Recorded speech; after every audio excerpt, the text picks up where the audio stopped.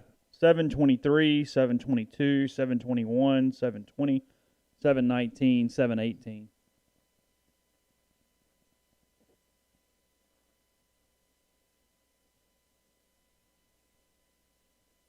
Picked up the blitz, but when you get in a situation against Alabama, they're so skilled in the back end where in a 3rd and long, they're going to get you covered.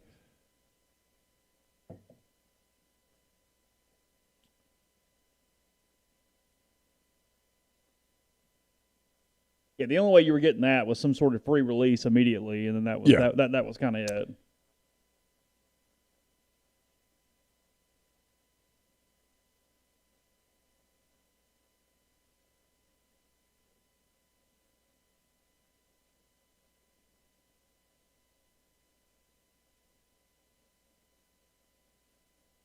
Almost got blocked. Almost. Nope. Tell you what, Max had a hell of a year so far.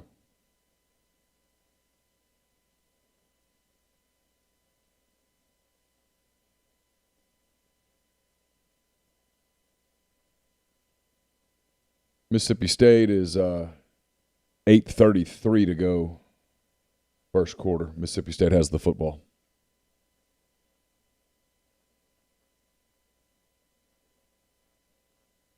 That was big in terms of I mean, you were driving. 2nd and 1's really a versatile play. The script was working again. Colin Hill's back in the game, by the way.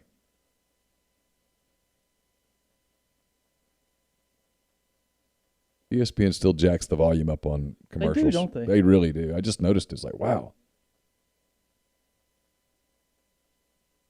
Kid from Missouri had 4 touchdown passes today. Surely LSU will be out of the top 25 finally this week. Oh, anybody who votes them in the top 25 should lose their vote. I mean,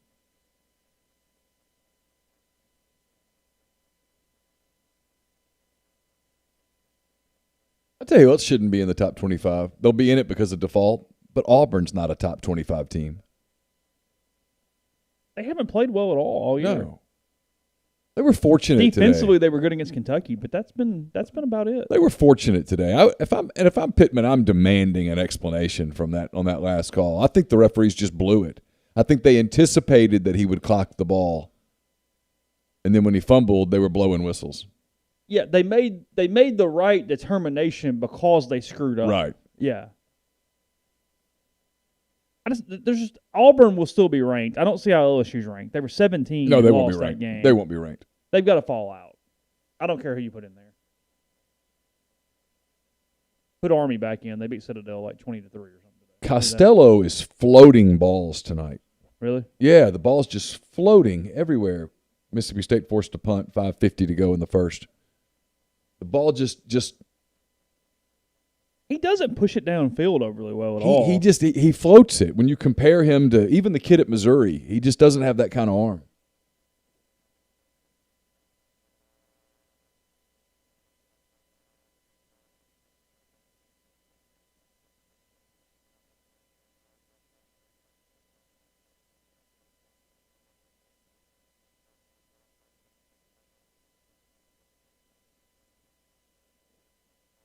State gets a big punt, so Kentucky will take over at its own 11 with 5:34 to go first quarter.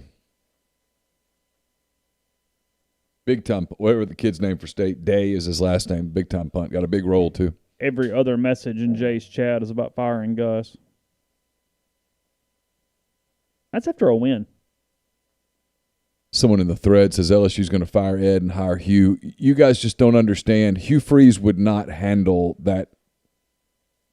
He would not handle the scrutiny in Baton Rouge. He would not handle the media would consume him in Baton Rouge. He's too thin-skinned.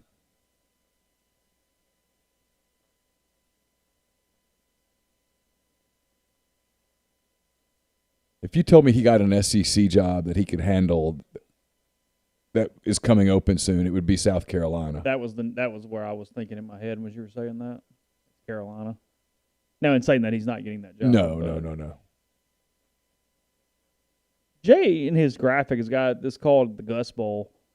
People still really do that Arkansas thing with Gus at this point? Well, it feels like it's almost now. a joke because it's so big to Gus.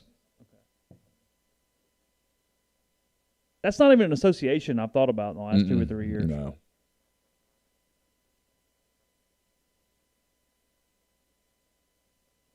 Something good on film for Bama there because they had a reverse option in that.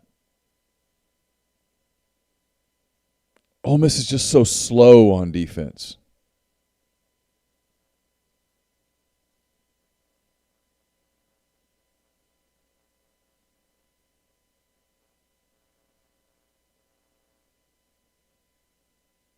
This felt like a Clemson blowout tonight. Yeah.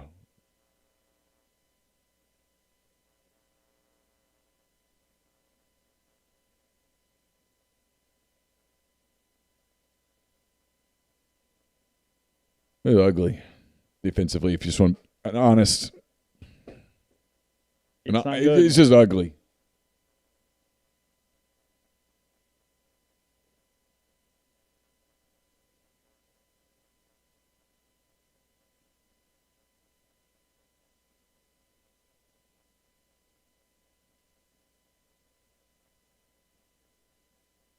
Well, Alabama Didn't facing get it. another third down.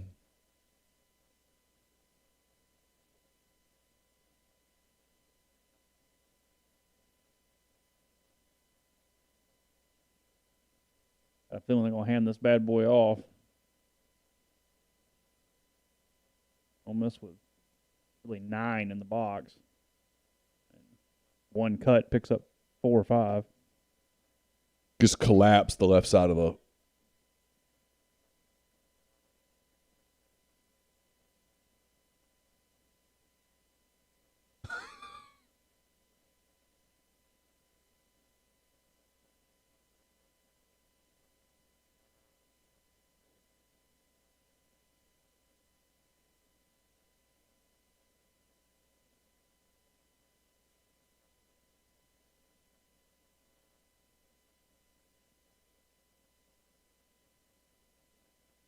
Got to make that tackle. I mean, got to make that tackle. Bottom line, you have to make that tackle.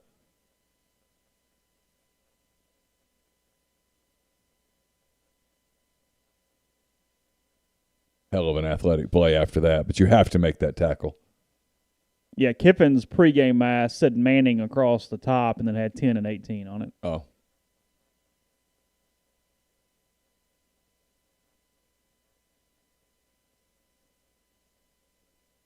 I'm a little surprised it wasn't a green mask with 16 on it, but that might be illegal. I don't know. Yeah, be hard to explain that one away.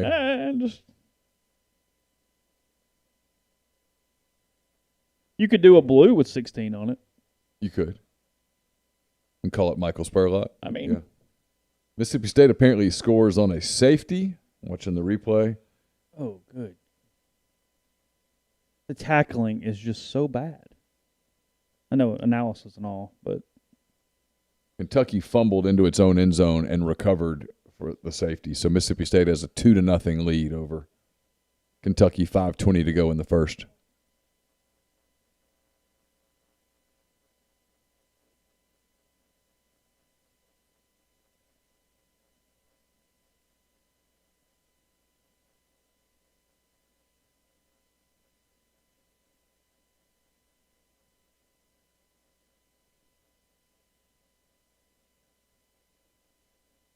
This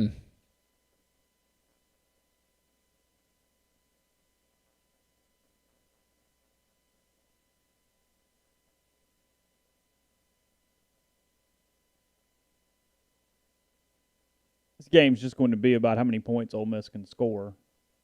Yeah, because I don't know that Ole Miss can stop them. Did he fumble?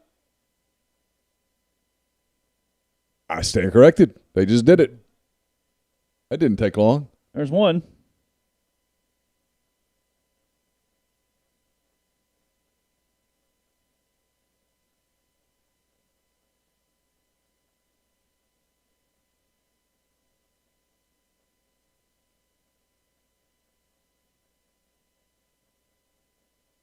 It's a fumble. I'm a little surprised they're running the whistle, but yeah, it is a fumble.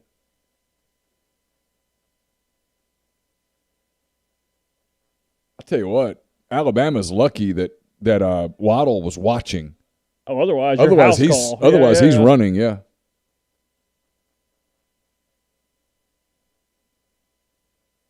We'll put this on you for a minute. I'm going to grab something to drink. Iowa State knocking off Texas Tech 31-15 today. That one in Ames.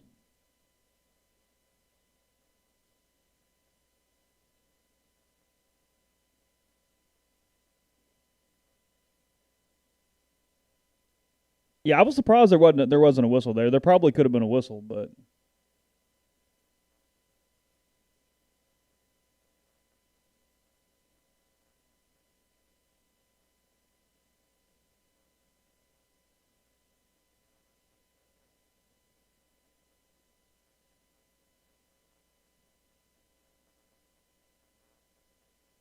yeah, Iowa State played really well since they lost to Louisiana Lafayette the opening game of the season.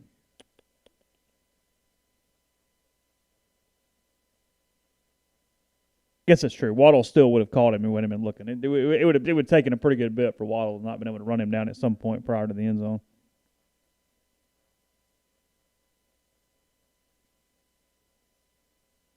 We'll have Pete Deweese in about 4 or 5 minutes of game action, whatever it is, 3 minutes, whatever's left. He'll spend the second quarter with us. Cam asking, does confidence help you on D at all? I mean, yeah, sure. Yeah, you move a little quicker. You fly around a little bit with some confidence. I think it speeds up some of your mental process. There's no doubt about that. Look, Ole Miss gets confidence right now from just stops. I mean, that's huge for Ole Miss just to get any kind of forward momentum. That'll look really good in film room tomorrow. I mean, all that kind of stuff. It's pretty big. A team like that's still learning how to play defense a little bit. Herman's not fired at Texas, but it does feel like next year is complete make or break. It would surprise me this year, though. Yeah, I think he's got one more.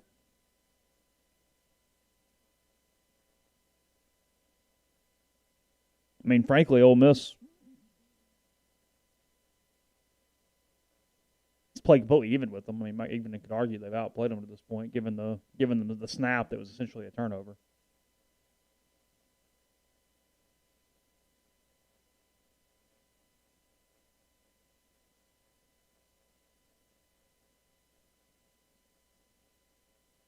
Everybody gets this year back. So, in theory, you could, I guess technically, I mean, red shirt sort of counts, but not really, because everybody just will be a freshman next year. So, yeah, no.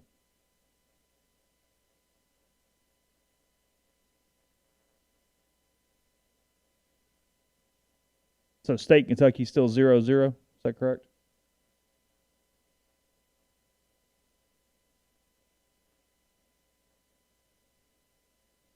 I think Mac Jones would have probably made that tackle too. He was kind of standing right there on him.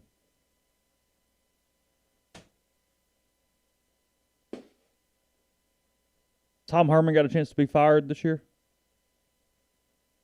I don't think so. I think he goes into next year on the most flaming seat imaginable. Yeah, and I think that's a common thing. Duke Connor breaks away to the 42-ish.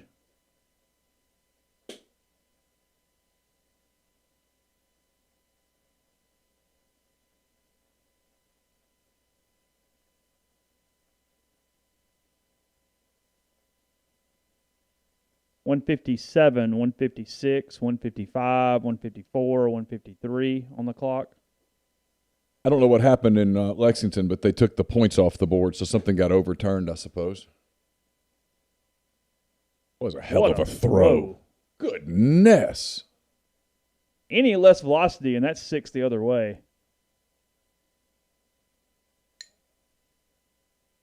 There are not a ton of college quarterbacks that make that type of throw with that kind of zip on it.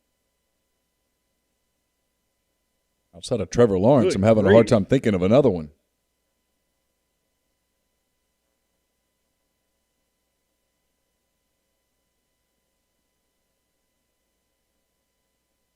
He's slippery.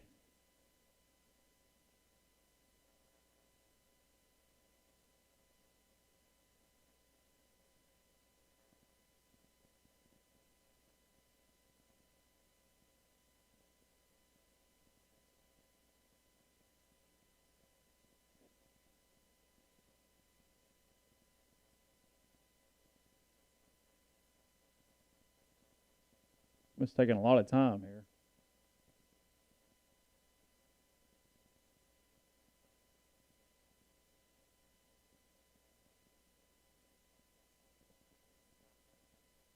Damn, it was a hell of a throw.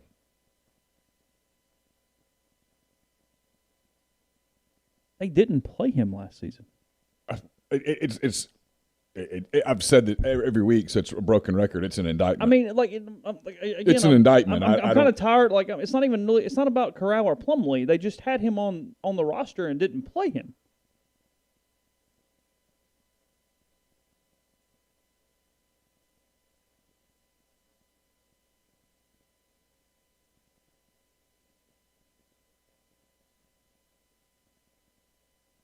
I mean, his decision making is tons better. There's no doubt about that. I get he could blow up here, but I mean, in general, they can run one more play. Yeah. Yes.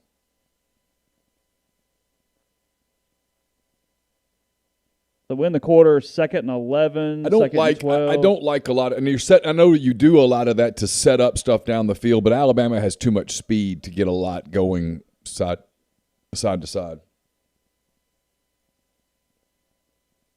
Minute 30 to go in the first quarter, and Lexington still zip. State having some snap problems as well. They just had a bad snap blow up a play.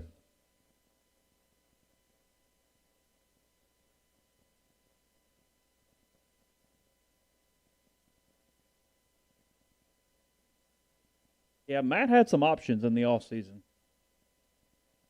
Oregon. Yes.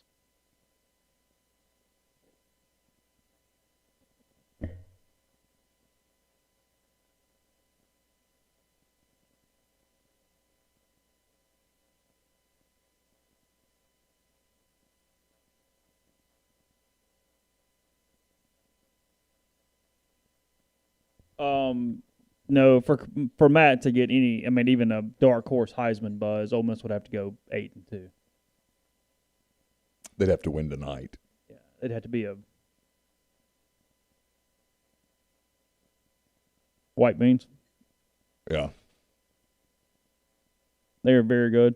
And that's Trevor Lawrence's award to win.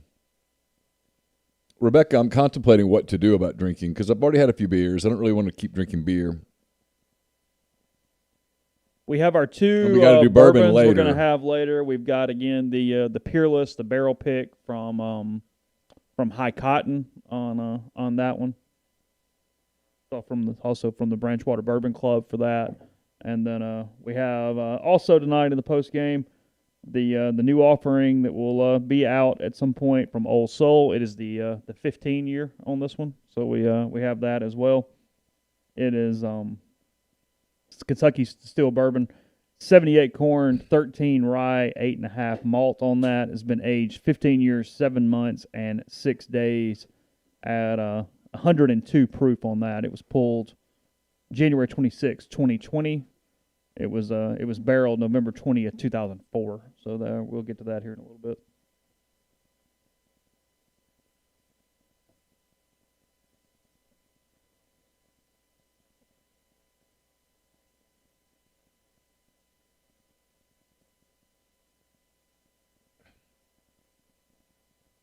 Joe Boo is drinking rum, Luke.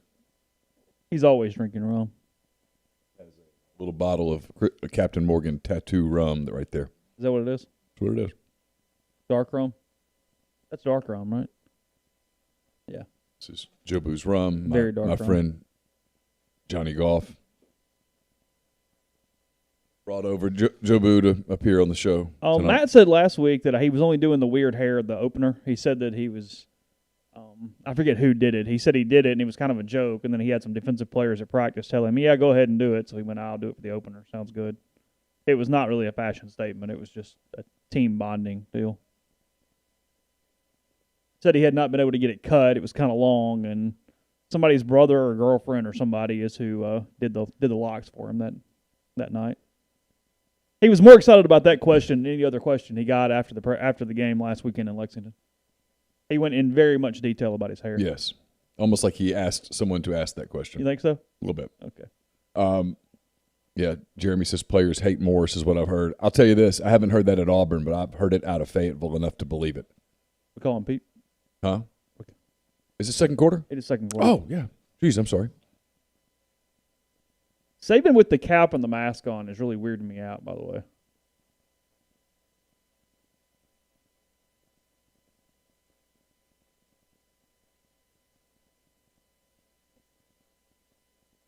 That was a bell out. What's he gonna if they don't get this and it's 4th and something? What are they gonna do?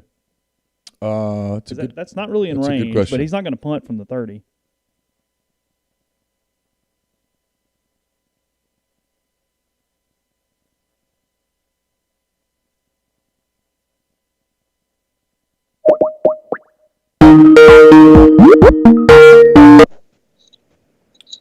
Hello. Hello, Pete. How are you? I'm well. How are you guys? We're good. Appreciate you being with us again. As we join in with Pete Deweese, kind enough. It's coming back because I see a flag and Lane not happy. So, Pete, can you still hear us? Yeah. Okay, good. Yeah, I'm on. Okay, good. Yeah, that was going to be a nice third down conversion, and the flag's certainly going to set them back.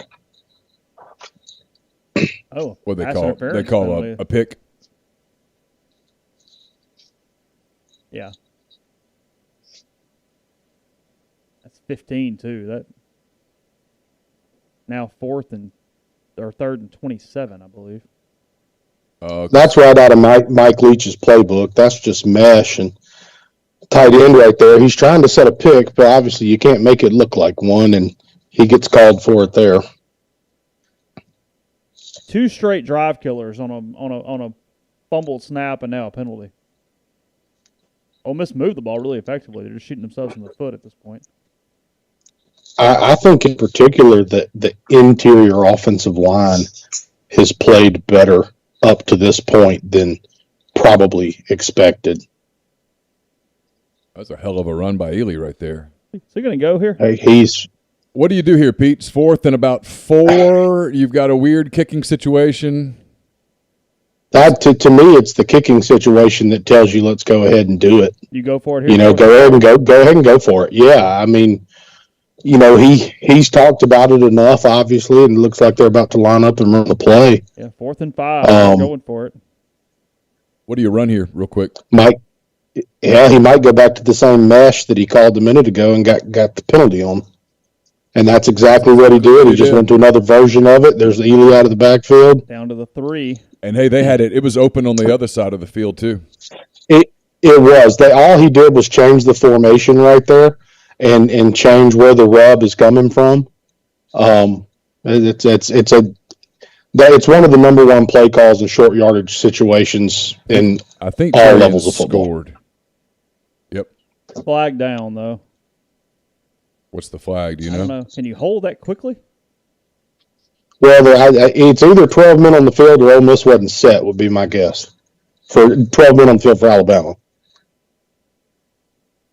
Yeah, that's substitution. Illegal substitution on the defense, yep. Right. Hey, what was the Tennessee final? I'm updating this graphic. 44-21, I believe, was the final. I think you're right. Nick is not happy.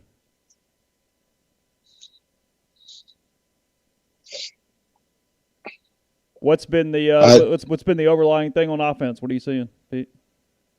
Honestly, I one thing that he early on, first play of the game, is he's challenging their safeties. You lose a lot of talent last year, like they lose Xavier McKinney, first-round draft pick, and he's a kid that I coached against when he was in high school, and he's a phenomenal football player. But when you replace guys like that, you don't have spring, you don't have the normal summer, you're only 2 games into the season, you test them. Saban puts a lot on his safeties in his scheme. So first play, they show run, and they had tight end. they had him arc, show that he was going to block and slip. So the play action holds the linebackers. You test the eyes of the safety, and obviously they get the big play. And then the touchdown was a great call, and it's very similar to what they schemed up for the tight end last week. Last week they did it off the tailback run action, and tonight they just did it off quarterback action. As deep as they were in the red zone, you have to feel confident in what you're going to get structure-wise from the defense. If you're down closer, it's hard to insert that guy through an interior gap because there's going to be more down linemen on the field. So I don't necessarily think that has to do with the time that Lane spent in Tuscaloosa, but clearly just from the standpoint of tendency and scouting and understanding what he's going to get, and he's being aggressive. That's the one thing that he's known for, and it's what he's been true to, is he's going to be aggressive. And they keep trying to test the perimeter. They like their speed. They've shown that in every game. There have been a couple times where Alabama's kind of had them dead to rights. I think soon what we'll see is they're going to show that same look with, they've been throwing the swing pass out there to Elijah Moore, and you're going to see that in a minute where now they're going to try to get down behind it and take advantage of something on that next level. An unfair question to ask 16 and a half minutes into a football game. Have you seen enough to think that there's a chance of an upset tonight? I'm not going to play that. Look, there's a chance every time you step on the field. And 2 years ago, first play, DK Metcalf, and then it immediately goes downhill. Yeah. The fact that it hasn't immediately gone downhill is certainly a positive. And I'm going to say this. The talent that Alabama has on the field, their offensive line, their tight ends, and their tailback, they're unbelievable, right? And Ole Miss gets the turnover and gets back on the field here. But the big thing to me is, believe it or not, they have fit the run better tonight and more aggressively than they did last week. So if nothing else, that's a sign for the future, right? I mean, because if you can do it a little bit against Alabama, that's a positive as you move forward. It's a sign of growth, right. That's for sure. Because here again, it's early in the game, right? But they're playing aggressive, they're playing downhill.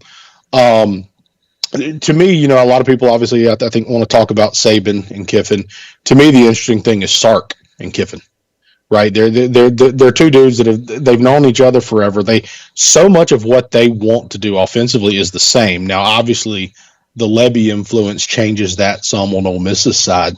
But you're going to see a lot of variations of the same stuff from both offenses. The difference is Alabama can do it with 3 tight ends on the field, and Ole Miss is not. But the fact that Ole Miss is fitting the run, they broke right there with 4 minutes left in the first quarter. Alabama gets in a too tight, like a tight end wing set into the boundary, and they run stretch. And Ole Miss actually fit it well, and the talent just took over. And he broke a tackle and then broke the next tackle. And, that's going to be the question, is if you can continue to fit things at full speed, if you can do things right, at some point you just have to be able to make a play on a guy that on paper people are going to say is better than you. You expect Bama just to continue to kind of run this thing and stay with the offense at this point? They're going to do what they do. They're going to RPO like they just did right there. They're too good out wide not to get the ball in those kids' hands. They're going to, if they get you in a second and short or they get you on your heels, they're going to take a shot up top. They're too explosive out there not to, because they know they can come back and run the football. They're confident they can do that. So if they can make you stay loose in your secondary, and here's the shot right here, they go with an over. I'd be willing to bet that if you had an end zone copy of that, that's the same play that Ole Miss hit Drummond on week 1, just the other direction. Guarantee the outside receiver ran a cop route, and that was the over route coming from the backside. And they're trying to dial it up and take a shot. So clearly they get the first down, they get closer to the red zone, but the fact that Ole Miss stayed over the shot is actually a positive for the defense. Mac Jones now 12 for his first 12 in this game. I mean, they're offensively. I mean, this is just their offense versus the Ole Miss defense is just it's such a talent mismatch that it's hard to even try to come up with a way that you could stop them other than turnovers. They know they're going to get zone coverage. Ole Miss can't walk down and try to play man. There's not many teams in the country that can be successful walking down and trying to play a bunch of man-to-man coverage against this offense. That's just the bottom line. And so what he's going to do are just dial up all of his zone beaters. And Ole Miss is not overly complicated. They're going to settle in. They're going to play some cover 4. They're going to play cover 3, a lot of cover 3. And they'll have little tweaks and different variations of who's playing the curl and who's playing the flat. But at the end of the day, the zones distribute the same. So you attack them the same. And so they're going to continue to force a guy deep and bring a crosser underneath. And that's what they've had success with so far. And I would imagine that's what they're going to continue to get as it goes on. Got to stop. That's a big play. Sam Williams makes a big play. Meanwhile, in Lexington, Kentucky just scored. Touchdown, converted the extra point, and it's 7-0 Kentucky, 12:33 to go in the half, if I'm reading that correctly. What was sort of your before-the-game thoughts on Kentucky and State? What did you expect today? I can't figure out how good State is defensively, honestly. That was the question to me. If they're good enough to stop the run, last year they would have been, right, in my mind. But right now, LSU's shown the ability to score points, and they scored them on Mississippi State. They just weren't consistent. I also don't think LSU had an identity when they entered that game against Mississippi State, and offensively anyway. Kentucky has an identity, and they're going to test you with it. So to me, that was the question. I thought that the blueprint is out there in theory of how to slow down some of the air raid stuff. So the question becomes, can you keep that offense off the field? Can you run the football on Mississippi State and be successful doing that? Because I don't think Kentucky can challenge Mississippi State down the field. What was Alex Leatherwood so upset about on that play? Was he upset that someone missed an assignment on that sack with Sam Williams? Did someone not help him when they were supposed to? That's what it looked like. So they're running counter. Kentucky beat Ole Miss up on counter last week, pulling the guard, pulling the tight end. So they start right there in an expanded formation, a 10 personnel formation, if you will. They motion the tight end back to get him into the box. So you're trying to remove a linebacker, remove a safety, get Ole Miss thinking pass. You move the tight end back in. You're hoping you gain a hat by doing that. Ole Miss is going to adjust, but the call might not be as run aggressive as it would have been if you just lined up there. So when that happens, they're running away from the left tackle. He's going to do what's called gap hinge. He's going to step inside, protect the inside gap, and he's going to hinge back for anything off the edge. So I think what happened right there was he had a B-gap defender he had to account for, and whether it was a call, because there are different rules built in for defensive ends and different calls, is right there. It was, what for us in our program and what a lot of people, it's a kill call. It is literally you are off his hip. You have no outside responsibility. There's somebody outside of you that you're protected. So it's squeeze and go get the ball right now. And that's what happened. And he was quick off the edge. The tackle had no chance to get back out there. And he was on the mesh, and it looked like the quarterback may have been in an RPO and maybe held the ball just a little bit longer. And that's the risk you run when you do that and you run gap schemes. When you're pulling and displacing offensive linemen, you run the risk of those run-throughs. So many, like Ole Miss, use a ton of RPO, but they do a lot of it off of zone schemes because it's easier to keep those gaps sound and protect the quarterback and keep him upright a little bit. Ben Brown struggled with snaps early on. Does that become more of a mental thing than anything else, or is that something that you even tinker with much in the game? I mean, what's sort of the path there when that's not going well? The interesting thing, and he has not been a center by trade, right? A lot of that happened after the Eli Johnson decision. Am I right on that? Yeah, I think they decided when they got there that they had to be better, more physical at center, and that they felt – that's what I've been told. They felt Brown is a potential NFL center, and they wanted to get him there so that they could get more athletic up front. They felt like when they looked at what they had, they just simply were not athletic enough. So when you go back to the COVID issue of no spring ball, summer looks different. The kid's got 3 games under his belt. The previous 2 games have been dry, and he's doing something he's not accustomed to doing. You warm up in the IPF, which I love. Something I've never, to the best of my knowledge, I don't know if I've ever known anybody that's done that. But so typically you're going to work it at least once a week. When Cutcliffe was there, when John Latino was the offensive line coach, every Tuesday wet ball drill was a normal part of the operation. It was pre-practice, and if it looked like weather was going to be an issue in the weekend, then it was probably going to get repeated on Wednesday, and it was probably also going to happen during inside period one of those days. So it's not like he's never snapped a wet football. I guarantee they work it at least once a week. But it changes on a Friday or on a Saturday night under the lights. The rain is pouring down. They zoomed in and they replayed it. So they use what's called a dead snap with him. He's not holding it like a quarterback about to throw the football. So a lot of people prefer that method now. The ball floats back there a little bit differently. So in theory, it's easier for the quarterback to handle in the rain, actually. And that's one reason people like it. It gets it in the quarterback's hand in a very manageable spot. You don't have to worry as much about the laces because the ball literally floats. So when it's wet as a center, 2 things happen. One, you can lose feeling of the ball. So your response is to tighten your grip, and when you see a ball just roll out from between their legs, they probably squeezed it too tight. The other is you try to put too much gas on it, and that's what happened with Brown. So if he settles in, they're going to be fine. It's not something you worry about.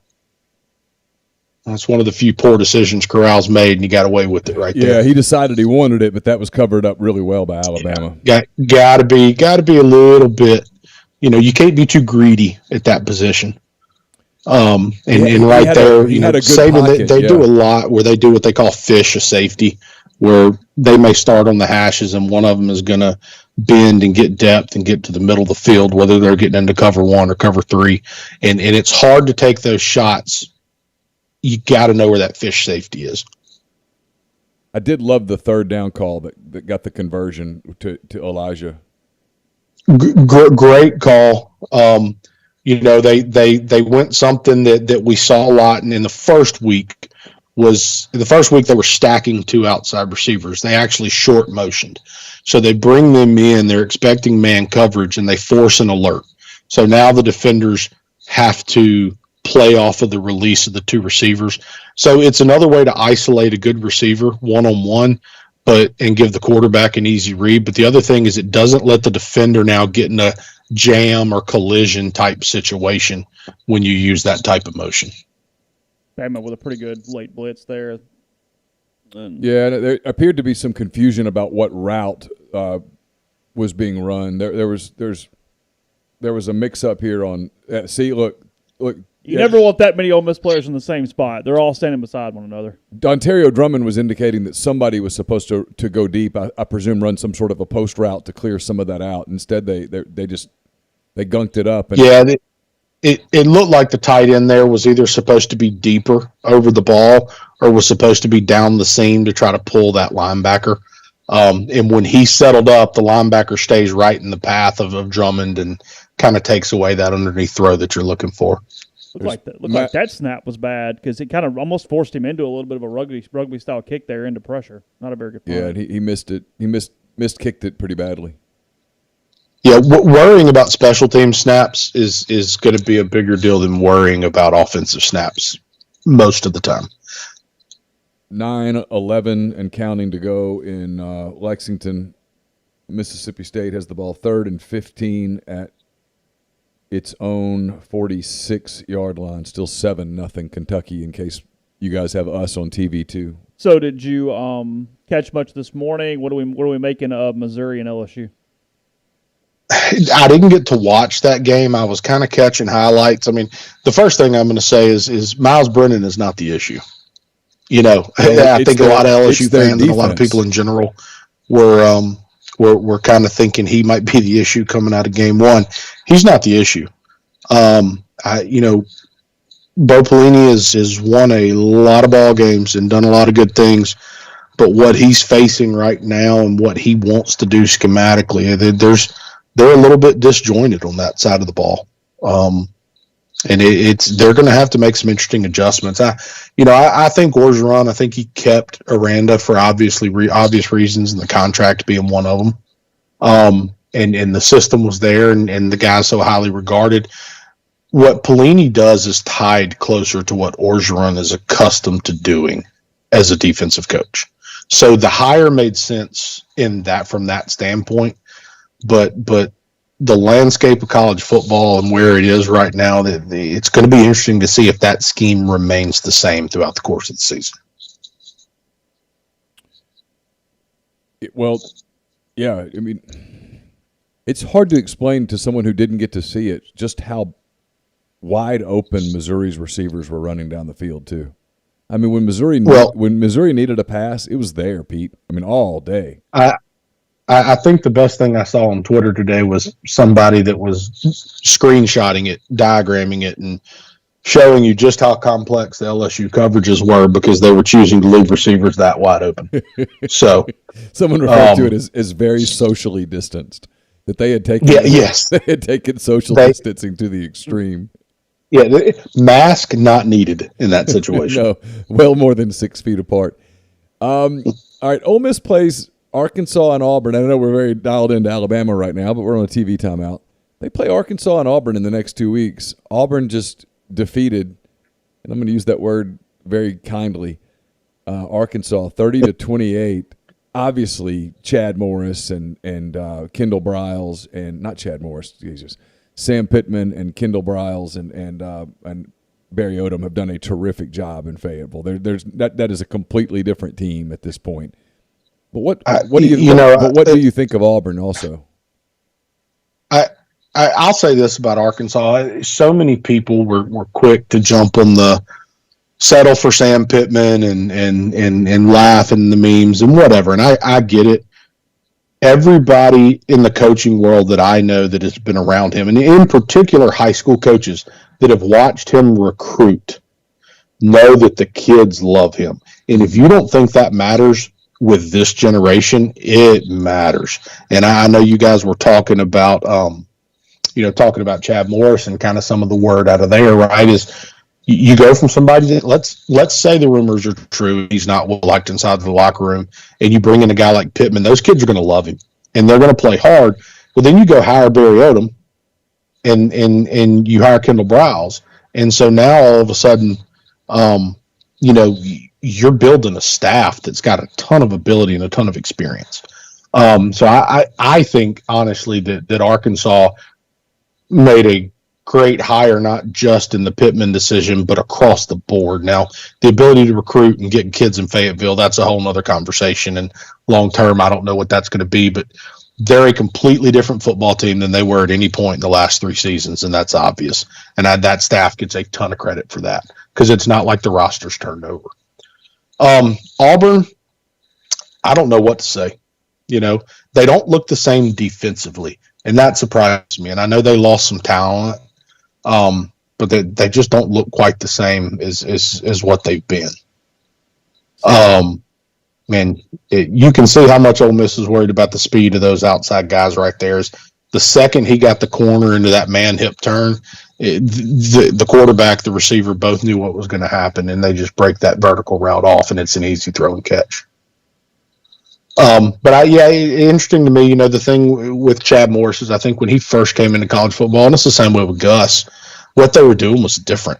It was just different enough from other people that if they didn't have great talent, they found success. And then suddenly they were in programs that gave them great talent, and that success is apparent. Right now, I don't think Chad Morris has a ton of guys that necessarily fit his system, but he has some good players. But they're executing, but they're not executing at the level that I think that Auburn fans were hoping for right now. So it'll be interesting to see if they get in more games like tonight's and they're not on the winning side of it. It'll be very interesting to see how people react. Sam Williams showing up a little tonight. Yeah, he's on with a couple plays. He's made a few plays. His speed off the edge is evident, and the fact that it's showing up in the run game tonight is encouraging. Alabama's promptly gone away from Williams here the last few plays.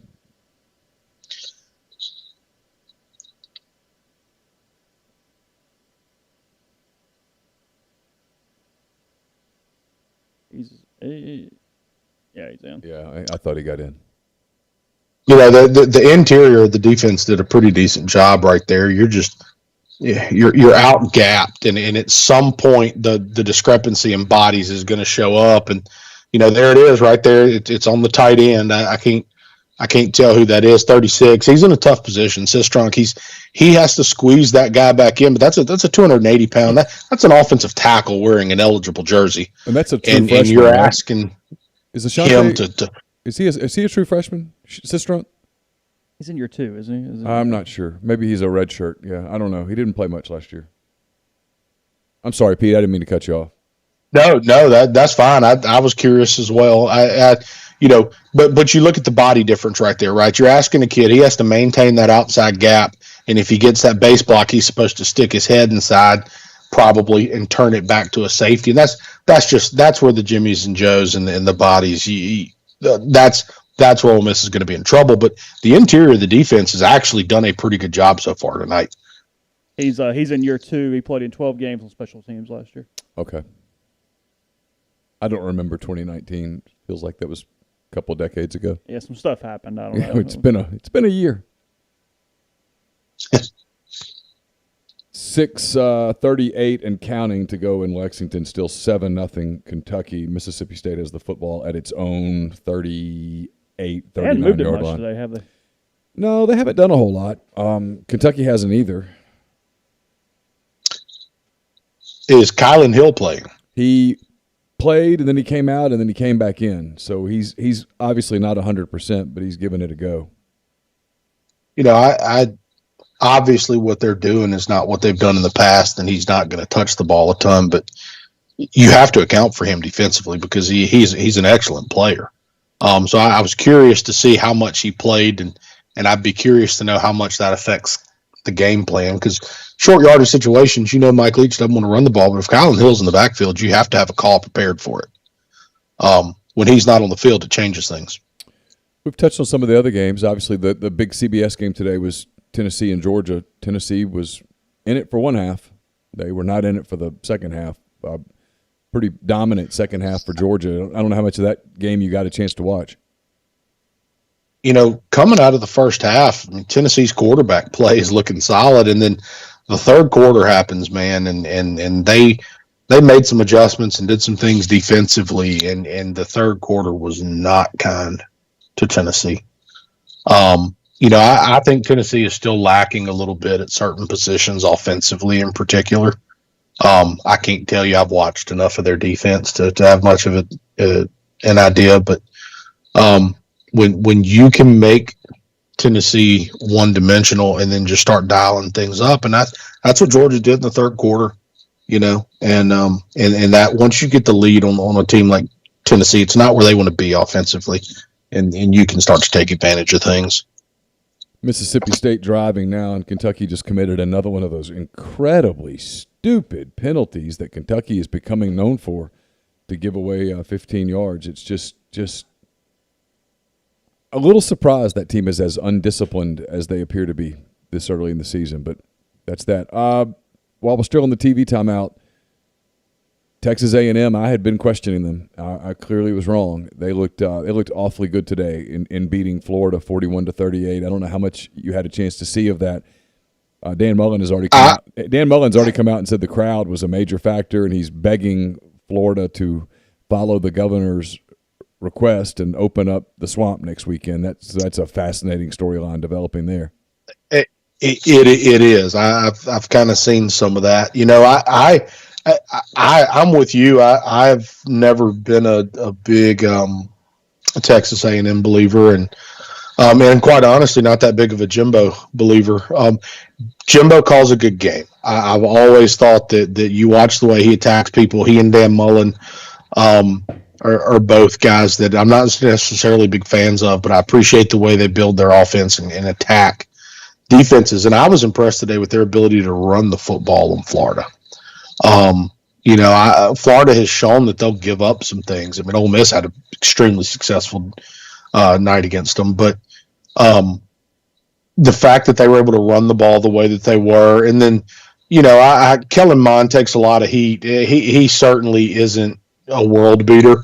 I think maybe sometimes he probably gets a little bit too much criticism, but for the first time today, he never had that play that there's always one play that puts him on the mat and he can't get himself back off of it, and I don't think that happened today.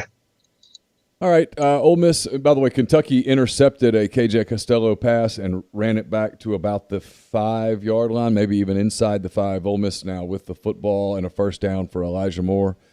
Ole Miss, for those keeping up, 6-17 on the was that Ely or Moore? It was Ely. Ely, I apologize. It's Ely. Yeah. Boy, it was a nice change of direction. That was all on him. Yeah. That was impressive. Athletes make plays. I know that shocks you, Pete, for me to tell you that, but it's true. Well, and he's certainly a special one. I mean, Ole Miss fans have known it, and I think coaches around the league have known it. But his speed, they've done a ton since Wilson Love got hired, and they talk so much about speed, and they post their speed numbers. The methodology that they're using to train speed at high levels of football right now is a shift from what it was even as recently as 5, 6, 7, 8 years ago. And the way that they're recording speed and tracking and doing things on a daily basis is very interesting. But I think you see it in guys like Ely that he was fast last year. He's faster now. And you see it in the suddenness and you see it in this burst. And I'd be curious to know how they're practicing at Ole Miss, and to keep these kids as fresh as they seem to be. I think I can answer that for you. Speaking of speed. Say that again? I said I think I can answer it for you. Kiffin is a big believer in short practices. He believes in practicing in the morning, and then he believes that as the week goes on, like basically when they finish their Wednesday morning practice, they're done. They have what they call a no sweat Thursday. No sweat Thursday. That's what I was curious. So it's if you want me to talk about it a little bit and the science behind it, I don't mind doing it. Sure. Yeah, sure. The basic theory is this, okay? To make a simple analogy, if you're living in Wisconsin in the winter and you need to get up and go to work on Monday morning and you haven't left the house since Friday and you go outside to crank your car, you're going to have to sit there and it's going to take you a while to get everything warmed up. The central nervous system works the same way, right? Anybody listening that played high school football practiced hard on Wednesday, probably did a walkthrough on Thursday, and then the next time they did anything strenuous was when they got out on the field for pregame on Friday night, right? Yep. So the science shows that the best way, and they get this from Olympic sprinters. They're going okay. That way. The science shows that 2 days before the contest, you shut the central nervous system down. You monitor it. You limit. It's a big grum right there. That's big time.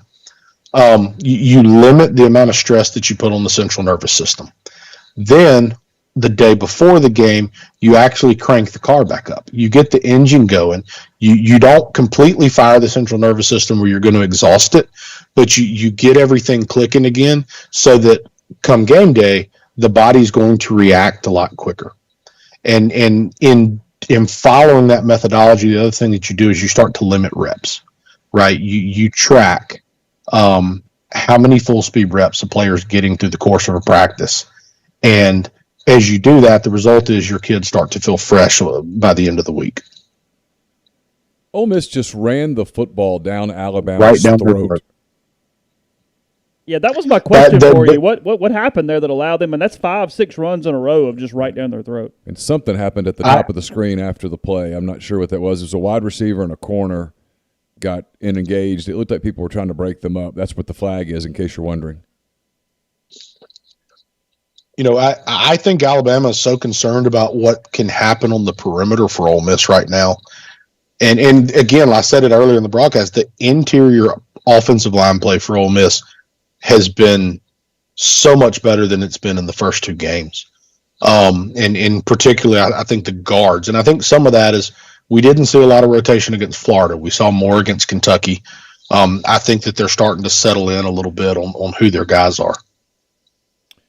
Bama's a little rattled right now. No, they're not a little rattled. They're rattled. On the defensive end, they are rattled.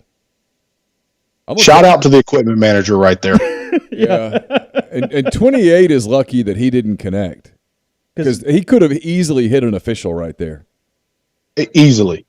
And then he's gone. By the way, it's 14-0 Kentucky over Mississippi State. I'm not sure the time. It's midway second quarter, maybe a little less than that. Yeah, I think, like I said, I think Ole Miss testing the edges early, knowing the skill that they have and the ability to get the ball on the perimeter. I think it softened up the run fits a little bit for Alabama. But the big play there was this one that they're showing. It's a great job by, I couldn't tell if it was an offensive lineman or a tight end, but Ole Miss kind of packs it in there. The defense packs it in there. They're expecting an inside run, and Connor's just able to bounce to the outside. And then the touchdown was just straight up. I mean, that was right at them. And that's a result of the tempo. They're gonna get on the ball. They're gonna snap the ball in a hurry, and that's a situation where they know Saban wants to change bodies. And if you sub one player offensively, the officials are going to stand over the ball, and you're about to get 4 dudes that were 5 stars and weigh 320 pounds apiece lined up over the ball. Going tempo right there, you take them out of that, And that is one of the things that I think you'll continue to see tempo, and particularly tempo when they can be successful running the football. Well, I mean, look, Kiffin knows because he was brought to Alabama. I very rarely do a lot of Hugh Freeze compliments, but he was brought to Alabama because of how much Hugh Freeze had frustrated Nick Saban. It was the one team that was in the league that was having regular season success against Alabama, and it was a scheme that bothered him. And so Kiffin knows that this works against Nick Saban teams. What am I missing? Stephen Godfrey just tweeted, Ole Miss is a touchdown away from an enforcement officer booking a rental car. Sorry. Go ahead, Pete. I hope nobody's brother is a successful barber. So we can only hope. What does Elijah Moore's siblings do? Can we make sure that he's not, they're not making money? God help him. Yeah. Does anyone know if Matt Corral has a stepdad? Because there's issues.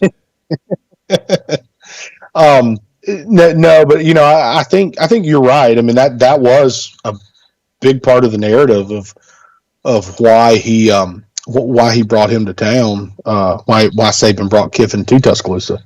I'll say this: since leaving Tuscaloosa, that has only accelerated for Kiffin, and you add Levy to the mixture, and what the Gila wants to do tempo wise. It's got the potential to give you problems. Saban is smart, right? Bill Belichick, they're unbelievable at what they do. I mean, they're on the Mount Rushmore if you're going to build it. But, sure. The big thing in those systems is so much of what they do is based off of checking to formations, checking to personnel groupings, how you respond to motion. And as teams started to play faster, some of the in-game checks that you allow the players to make on the field, or you even make from the sidelines for the players, is so much more difficult to do. Now, it's also hard as hell as an offense to maintain that against those teams, right? So it's not like, well, why doesn't everybody do it kind of deal. You have to be successful doing it. Otherwise, you have to slow down and they get everything they want, and they're already probably more talented than you are. So I think the fact that they've been able to keep them off balance and outside of the bad snap, and one other time where Corral made a great play to get away and find somebody on the sidelines to convert, they've been able to stay on schedule, right? And when you stay on schedule as a tempo offense, you stay in tempo. As soon as you get out of schedule, now your tempo has to slow down naturally, and that's when guys like Saban get you back into where they want you to be. 3:15 here, pretty important possession here for really both teams, because Alabama's going to get it after the half too. Oh yeah, it's true. A little 2-for-1 opportunity for the Tide.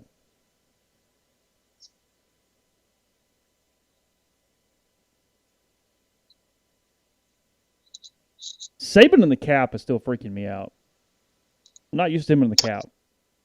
It looks kind of like when Nutt wore the flat bill back in 11. So here's the big run by Connor. So they go tempo. They get into an unbalanced formation out here. So there's no overhang, right? There's nobody out there. So as long as 72 doesn't get called for a holding right there, and they're not trying to necessarily get the ball out there. But as soon as the end sticks his head inside, between the tempo and the formation, there's nobody out there. It's a great read by the running back. And then the combination, last week talked a little bit about the formations Kentucky was using. We're putting Ole Miss in a bind defensively. The combo of tempo and formation really did the trick right there for the long run on the last drive. How much of that is read for Connor? I mean, does he get to kind of pick a hole? Is it outside the whole time? What's the play there?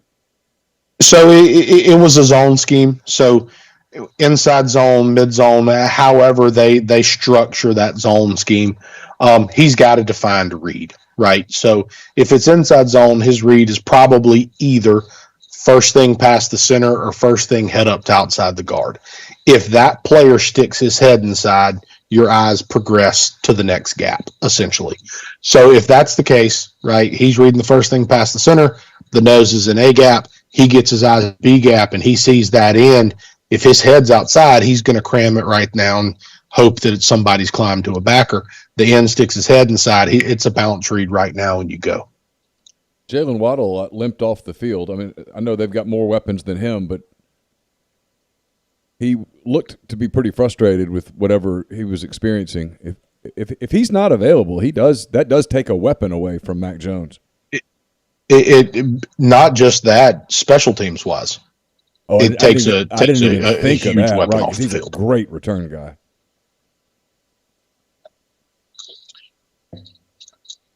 Of course, they have other guys that are going to be skilled. So they go back to counter. It's they've run it several times already. It's what Kentucky and Florida had a lot of success with. Momo fit that about as well as he could have right there. They didn't get a lot of help from the end on that last play.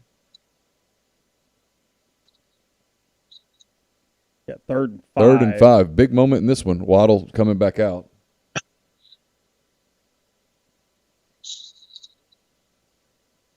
So that's the official has to step in and let Ole Miss substitute if they want. So, yep, as soon as they do that, he's got to step in.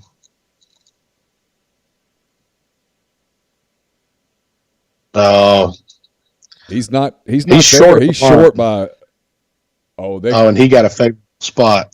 Where's the and flag? there's a flag. So Ole Miss rushes 4 right there, and they use a stunt. Well, that was one hell of a spot. That is a friendly spot, man. I mean, the flag's going to make it irrelevant either way, but Yeah. Good grief.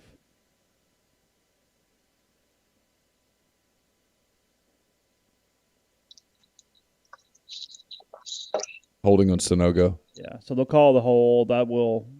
That brings an automatic, so they'll move it and then.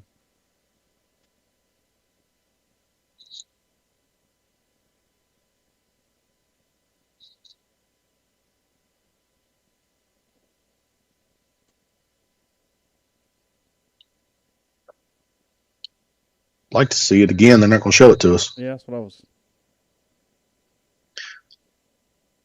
Lane's thinking, welcome to the other side of this rivalry, huh? So this is what Chris was bitching about at Thanksgiving. There was almost a pick. So they went right back. It's the traditional shot play. It's you've got a deep over route underneath a post or a cop route right there. And so there's Devontae. You see him right there. He got the stalk and go. It's a great job by the corner, and they're trying to work that over route. And it looked like, I don't know if they were playing man-to-man on him or if that was a safety that cut it, but that's a great job staying on top of things right there.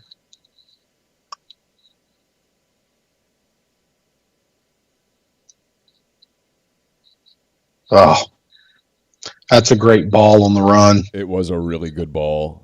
Hawkins had no idea it was in the air. It was a really good ball. It looks like, he almost threw him out of bounds, but if he overthrows that ball, it's a pick, and if you throw it too far inside, you give him a chance to recover. And I'm not going to say he tried to put it in that exact spot, but there's not many better places he could have put that ball. No, it ends up being a perfect ball. I mean, just perfect.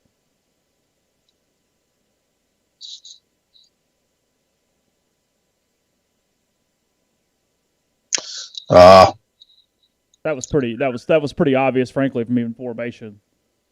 They got everything out wide there, and it was. They motioned the tight end motion the tight end back in right there, like they did earlier on a big play for the defense. But instead of going with the gap scheme, they go zone. So you can see right there that he's reading 91. 91 stays in B gap. So the nose gets eaten up by the combo, and I don't know where the backer was, but it's an easy read for the tailback. And obviously, when you got a kid like that, it's easy. 1:01 to go. I think Ole Miss has a couple of timeouts. They might have their full complement of timeouts. I'm just not positive of that. You go for it here, right? I mean, you got all 3 timeouts. You try to put some points on the board, right? You go for it. Why not? Yeah, what Alabama's got full complement too, right? So yeah. You okay, if they get the ball, you can't take a negative play on first down because you're going to get a timeout. You don't want to give Alabama the ball back with 37 seconds in somewhat decent field position. So with your timeouts, you can take a shot down the middle of the field. Knowing Saban, middle of the field is probably going to be closed, so more likely to work the sidelines. And if you can get the ball moving on first down, you're a natural tempo team anyway. You get on it and you go. This is one where you make sure your guys understand that the last thing you can do is give them the football.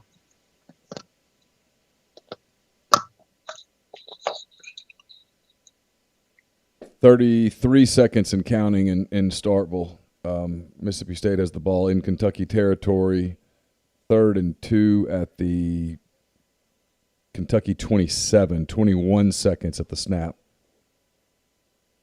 Alabama averaging 8 yards, 8.6 a play. Ole Miss averaging 8 a play. So both offenses doing a little bit of work there. Costello makes a nice play. Mississippi State down to the Kentucky 4, but 13 seconds to go. State has 1 timeout left. They're going to have to go ahead and use it. Clock running. They had to go ahead and use their last timeout. 13 seconds to go in the half. For those of you that have us on TV too, I'm just updating you. Time check. I'll give you when the kick is for those who need it. Ball in air right now. Definitely. Thought he might try to return that one. Kind of short, not overly high. Yeah, I kind of thought he might as well. I would imagine that part of their game plan, they've probably had a lot of conversations about take the fair catch and let's take it where it lies. Yeah. I will say this. When I first got to Ole Miss and was standing on the sidelines as a little nobody out there helping fix helmets and do whatever the coaches told me to do, one of the first things that stood out to me at the very first SEC game was when we took the field on special teams. Because when we took the field on special teams against the really good teams, it was apparent. They just looked different. So they play it safe right there, and then they actually go with the call that they ran earlier and popped a big one on the 3rd and 15 earlier in the game. Alabama's letting it run. So, Alabama might not want any part of this either.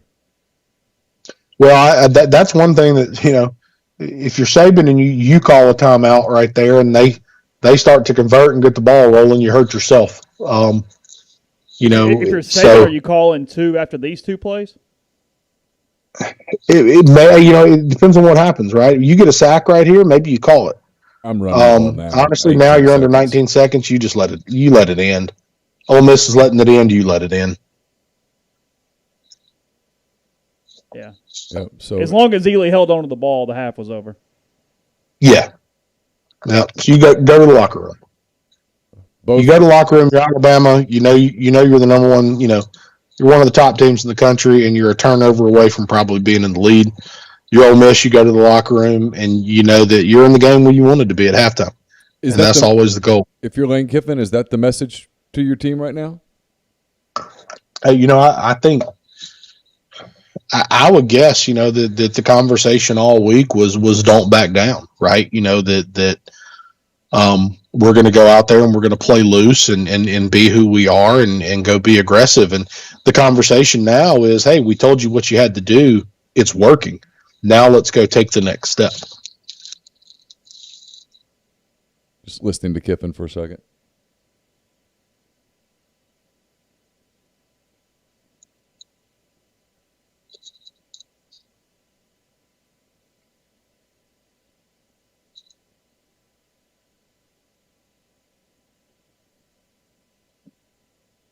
Kiffin makes a great point. It's not like Ole Miss had a perfect half. They had the bad snap that possession. killed a drive. Yeah. Well, they blew For two sure. possessions, actually. Yeah.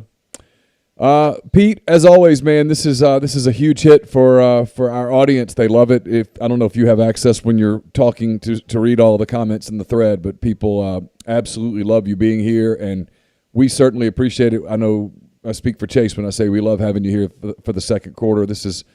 I feel like I learn a hell of a lot about the game that I'm watching and covering, and I know I'm probably not alone. So thanks so very much. No, look, guys, I've enjoyed doing it, and I don't stare at the comments, but I try to glance down when I can, and so I enjoy doing it. I hope it continues to be a good resource, and hopefully we get an enjoyable second half here too. Sure looks like we got a chance for one. Thanks again, man. Everybody really appreciates you. So we'll talk to you soon. No doubt. Take care, guys. All right, Thanks, Pete. Bye. Bye. All right, that was Pete Deweese. Yeah, State throws a pick, I believe, at the It's 14-0 at the half there. Yep.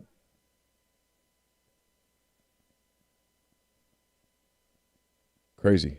Let's see. I'm just kind of updating some things.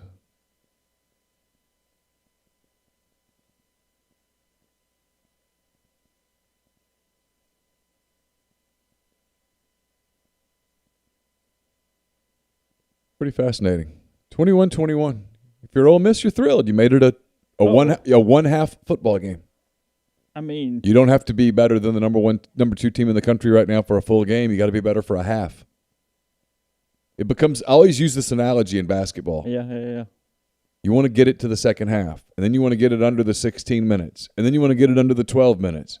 And then you get that bad boy under about 8 minutes, and you say, hey, fellas, we just got to be better for a couple of minutes here. Yeah. We don't You got to hit a couple more shots. We don't have to be better than them anymore. We got to be better than them in the next 12 minutes. Breakdown from a stats-wise at the half. I'll give you that to you real quick. On the Alabama side, Mac Jones is 16 of 19 for 236. He is thrown for a touchdown.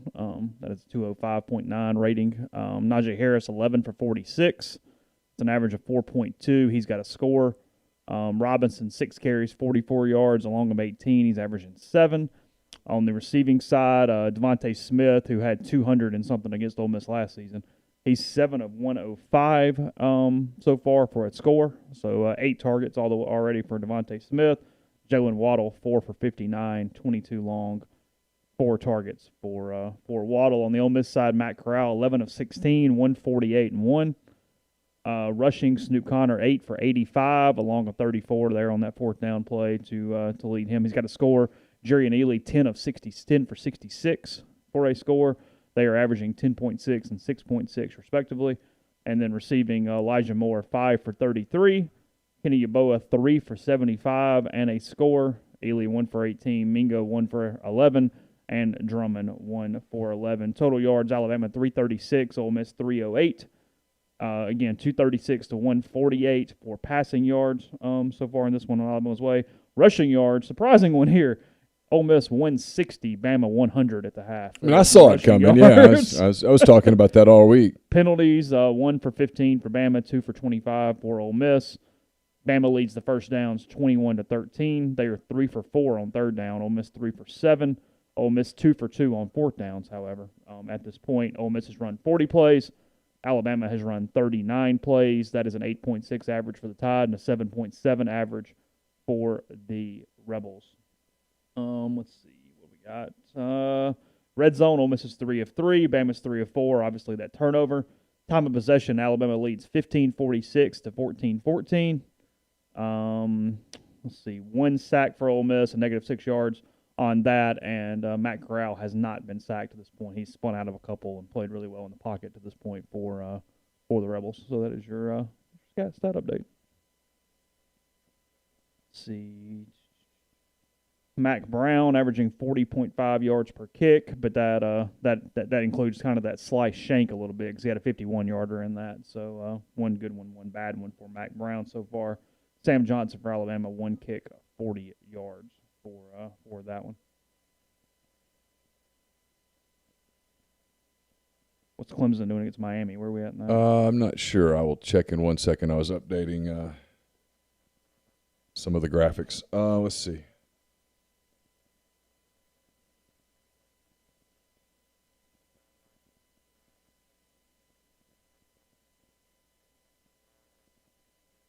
I'll pull up some scores around the country. Clemson up 21-3, 1:10 to go in the second quarter there. Yeah.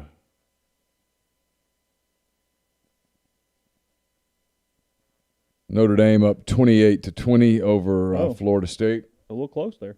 That game, 55 seconds to go in the half. Earlier today, North Carolina beat Virginia Tech 56-45. Brigham Young beat Texas San Antonio 27-20. Brigham Young now 4-0. Oklahoma beat Texas 53-45. Final in 4 overtimes. Iowa State improved to 3-0 in the Big 12, 3-1 overall. They lost to who? Arkansas State? Louisiana Lafayette. And then have won 3 in a row. They beat Texas Tech 31-15 today in Ames. Kentucky looks better on defense because KJ Costello is not Matt Corral. Yeah, and Kentucky's not bad. No, they're okay. Ole Miss just put 308 in one half on Alabama. It's what gives Auburn a little bit of hope, is they did hammer Kentucky pretty well. Actually, I take that back. They had 3 turnovers that turned out. Kentucky dominated that game from a yard standpoint. I mean, Auburn controlled the game, don't get me wrong, but Kentucky was pretty charitable that day. Yeah, the refs made the wrong call. It was a fumble. Where was the whistle?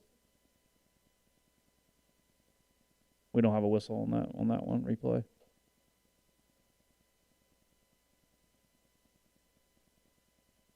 Oh, that's brutal, man. I mean, yeah, we'll be happy to get Ben Mintz on the pod if he'd like. Happy to do that. Who is that? I don't know him. He's the radio host out of Louisiana that Barstool hired this week. Oh, Ole Miss fan. The one that he was cheering. Did you see it? Did you not see it? No. He was losing his mind when Ole Miss beat Kentucky last week on Twitter. Like in a video, like somebody filmed him or whatever. That's him? Yeah, and Barstool has hired him to basically drive Brandon Walker crazy, the state fan that Barstool has on staff. So they're going to move him to New York in the whole shooting match? Yeah. So, yeah. It's all just shtick at this point. Oh, it is. Yeah, I know Ben a little bit. We'll see what we can do. Yeah, whatever. It's all entertainment. When they don't get just unbelievably crass, they're incredibly funny. I mean, it's one or the other. Well, that's what's funny. You know, I get a lot of people come at me with the Clay Travis stuff. I'd never listened to Clay Travis's podcast. I do listen to some Barstool stuff. Not a lot, but yeah, I like it in doses. Sure, yeah. Like I said, the Golf Cop podcast is funny. They've got some other stuff. PMT, if the guest is right, I'm all about it. I'm good with it. Yeah. Like it's no. There's a golf guy on Twitter that's the club golf guy. It's a skit. Club Pro guy. Pro guy is hilarious. Yeah. It is the one with the little girl putting her club in the bag, and it was too many clubs in the bag. That's a 1 hole penalty. It was great. I mean, I laughed so hard. I had to just. Oh, it was hilarious. Oh God.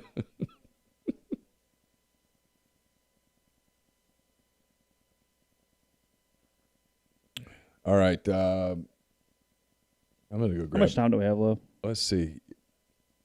You want to put the bear with me up for just a minute so we can kind of collect ourselves for a moment? Yeah, probably ought to do that. We're gonna do it. We're gonna keep the stream going. We're not going anywhere. Just I'm just chill, gonna put the bear up for a minute. We'll be right back.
All right, we're back.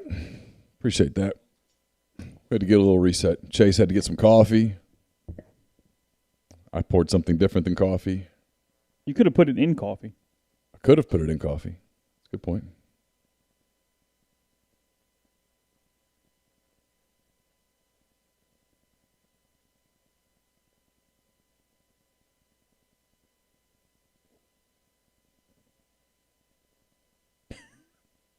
Well, he says, anybody else's wife ask you, what are the top 10 places you'd want to live while Ole Miss is on their last TD drive?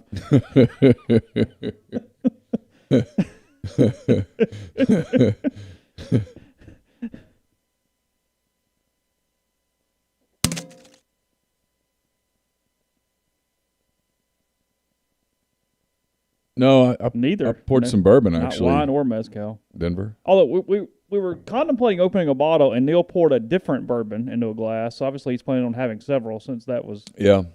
It was already on your mind, I think, and you just went ahead with it. I think that's what it was. And you just never really know where this is going tonight. So. Okay. How long would Henry's guys go if Ole Miss beat Alabama? About 4 in the morning? Yeah. Look, odds are that some semblance of that is true. I mean, Jake brings a pretty decent point from the standpoint of Ole Miss fans. We've talked about this all week, really for 2 or 3 weeks. They're pretty patient right now. Like, they get it. Like, hey, if Alabama pulls away right now, it's a win today. Move on to next week and think back to the last few Alabama games between Ole Miss and Alabama. I mean, let's talk about this for just a minute. The last few times that Ole Miss has played Alabama, the average is like 60-10. The game has been over in the first quarter. Over. And yeah, the odds are Alabama's going to pull away and win in the second half, but this is if you cannot Saban, if your eyes can't see what's going on in front of you, Saban either torched them at halftime right now. Yeah, he's furious. Yeah. But if your eyes can't see what Ole Miss is doing, you're not paying attention. And this is in a socially distant stadium with no people really. There's no big-time atmosphere. There's none of all that stuff. This is not the Katy Perry game. I mean, this is, you're lining up and beating these guys in a scrimmage right now. Make that clear. So we were just talking to Campbell in there a minute. Campbell's home for the weekend, and we were talking about Arkansas and Auburn with her. And it's like, if you're an Arkansas fan today, you're pleased. If you're an Ole Miss fan today, you are thrilled.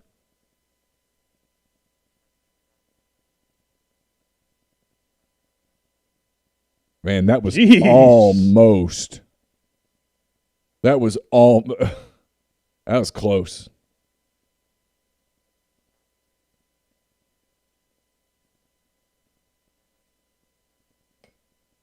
Yeah, the visiting locker room will have to be repainted. Somebody's going to file for overtime.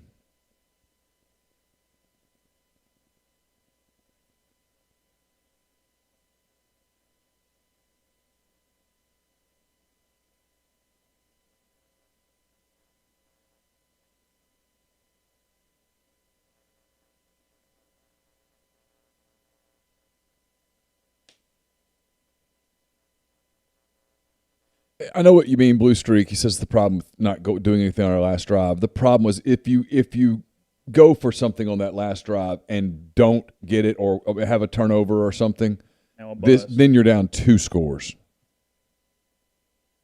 Or even just throw an incomplete pass on first down. Yeah, do anything that gives them a chance to score. Their ball back at 50 seconds, and suddenly you lose 3 points there. Tisdale has to make that tackle. Has to.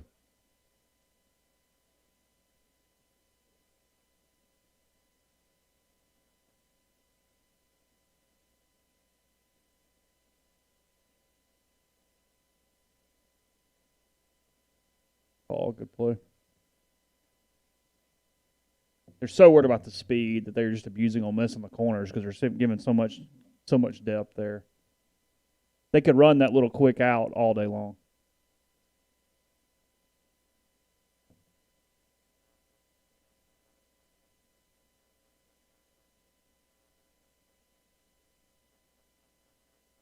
Yeah, Ole Miss has nobody to guard Smith. In fairness, very few people do.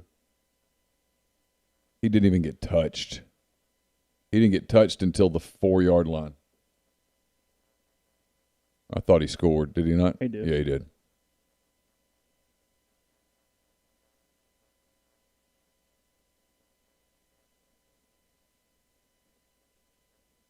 Perfectly blocked play by Alabama.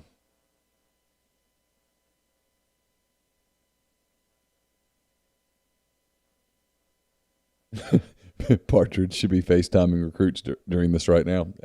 I don't necessarily disagree.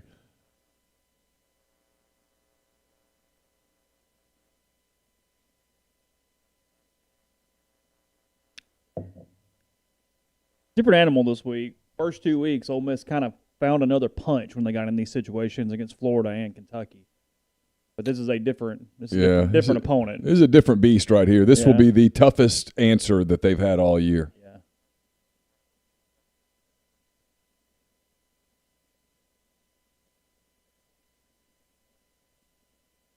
Yeah. Yeah, whatever safari jokes you can make, this one's different tonight.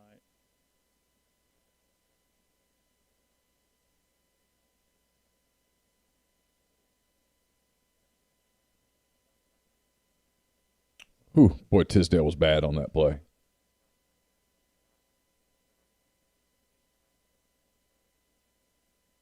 I mean, really bad on that play. They blocked up Lakia Henry on the inside, got Ja'Cory Hawkins on the outside, and away he went.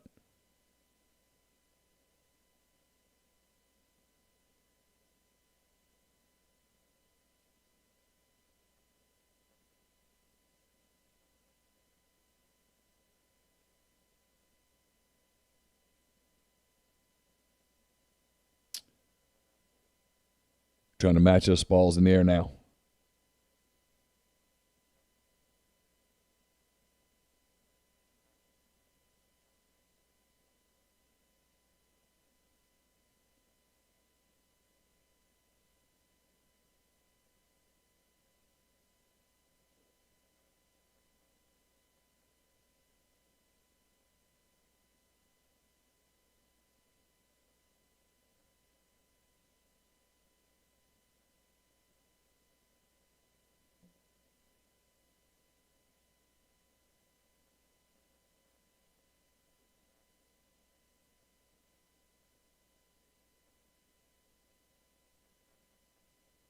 Here we go. Huge drive for Ole Miss to prevent this thing from getting probably out of hand. One of the next two, really.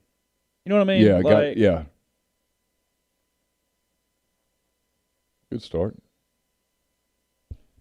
Losing my connection on Mississippi State, Kentucky. Kentucky's driving early in the third quarter, it looks like. I'm going to try to restart that.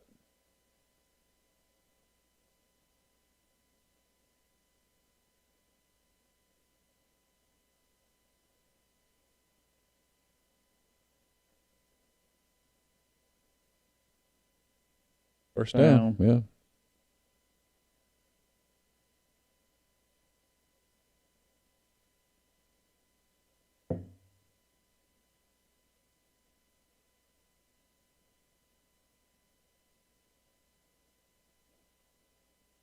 Oh, wow. He's gone.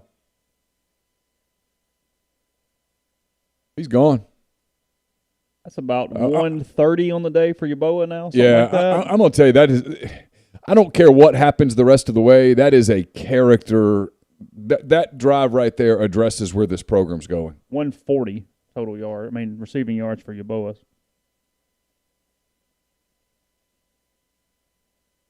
$143. 2 scores. 143 already? Yep, for Yaboa.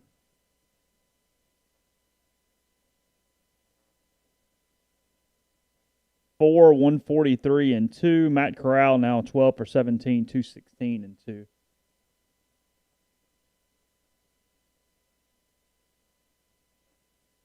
Knotted at 28.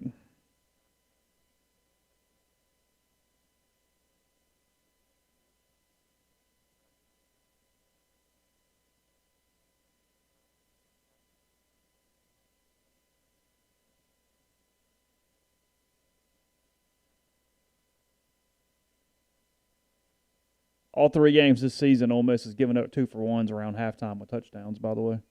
Yeah. 7 before and 7 after, all 3 weeks.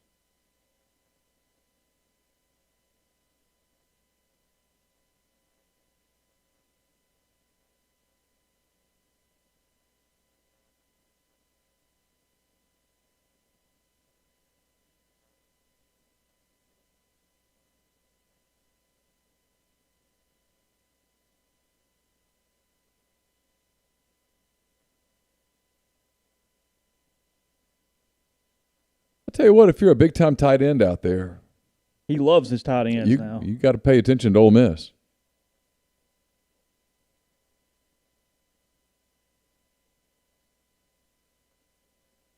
I mean, right? Well, they use the tight end. What was the kid, Harrison Bryant, last year at Florida Atlantic? Yeah, he's having a pretty good rookie year, I think. Who's down for Ole Miss?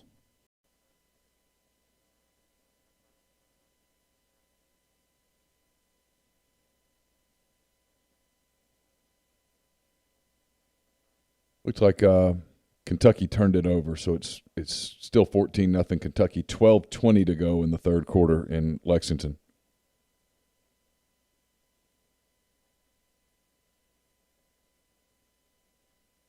Here's what people ask about Corral and the Heisman. Here's what Corral's doing. Corral's playing himself into a Heisman conversation next season.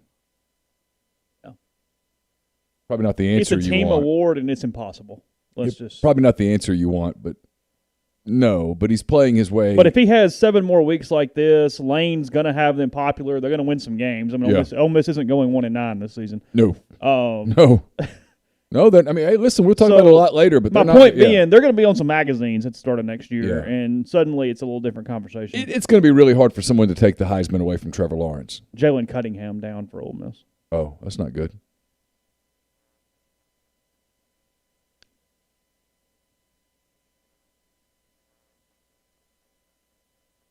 Luke Jenkins. He used a word that YouTube flagged. Didn't like it, but his message was Mitch Trubisky used 1 year to become a first-round pick. Stuff happens. Good point.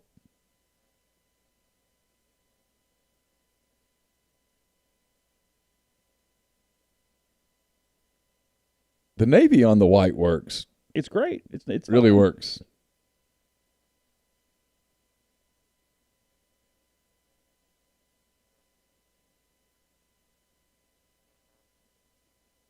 I do love this commercial about the Geico commercial, the horror movie.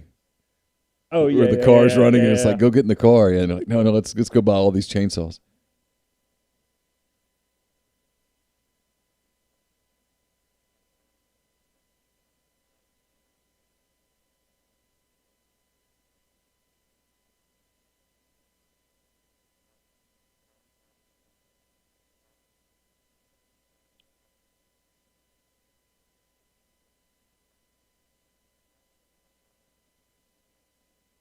Costello's not very good.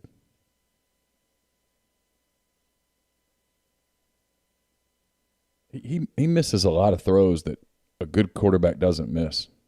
Oh, I mean, Jeffrey and Dillon watch a lot of Stanford, and he was very average. Yeah. I mean, he was fine. He wasn't terrible. He was fine, but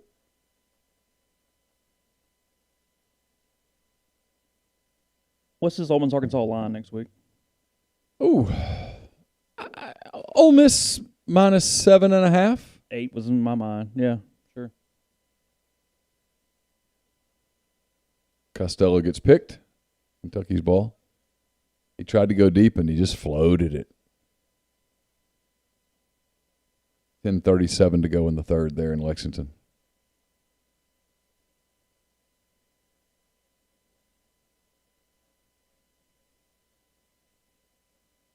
Uh-oh.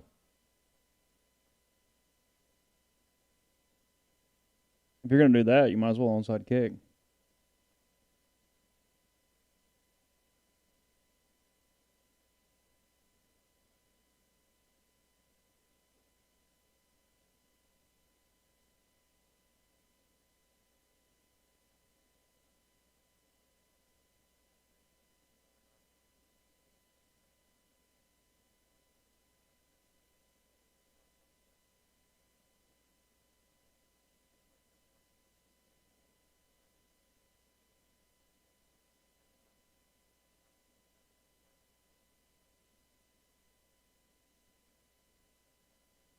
He's had a good night.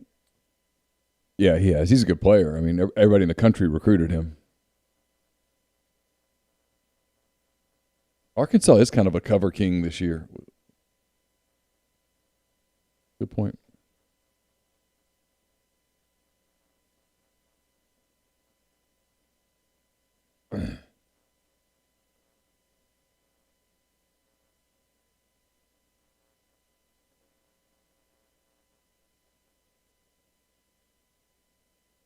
I get the speed respect. Keydron Smith is so scared of the speed that he's just off of him.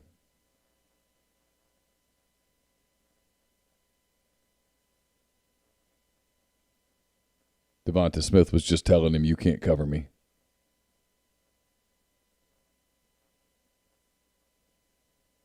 It's too much cushion. Mac Jones is too good. I mean, he's going to pick that apart.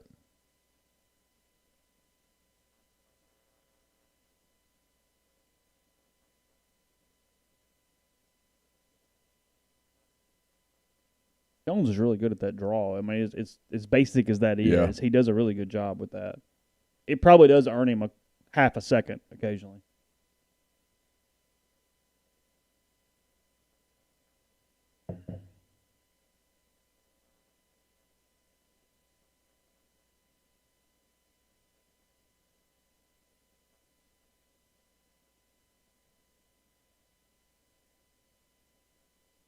Oh.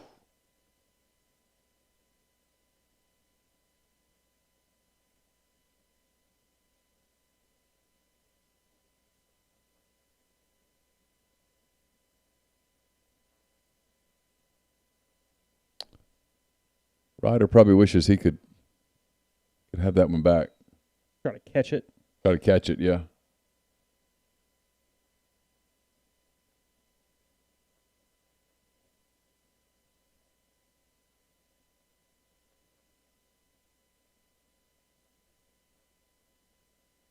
Interference. Yeah, he had his arm. It was late, but it was the right call. It's the right call. He was grabbing his arm.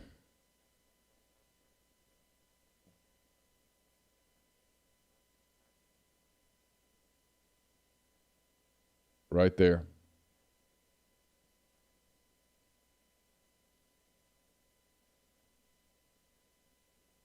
He pulled the arm. He's holding on to his right arm.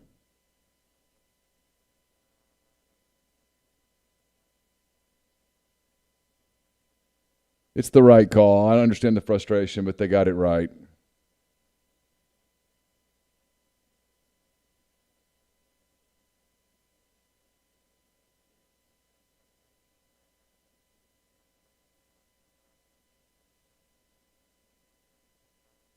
Now wearing a Metcalf face mask thing. Kiffin is. Oh, is it? Yeah. Yeah, so we're It's smart. The guy does.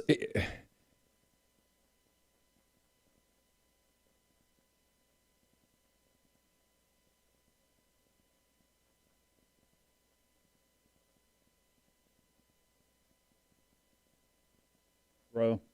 Hell of a throw. Two good quarterbacks in this game right here.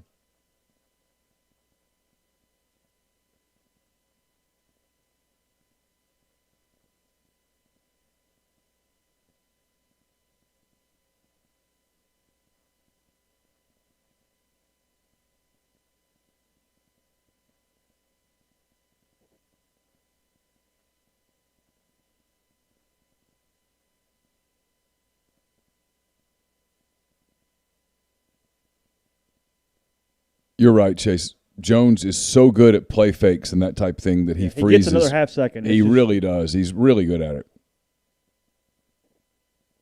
I tell you what, he's playing his way into the first round of the NFL draft. He's got more natural ability than a lot of the former Alabama quarterbacks. I mean, obviously not too well, about that. Yeah, but that's over it. The years, that's yeah. it. Ooh. He has more natural ability than an A.J. McCarron or That's something exactly like what that. I was just thinking. Yeah, of course he does.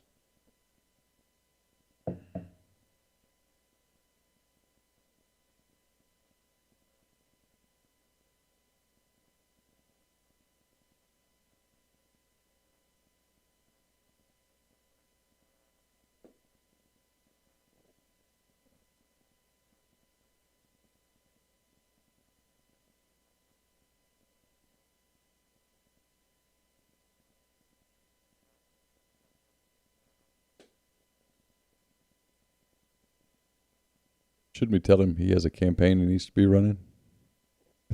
Running out of time?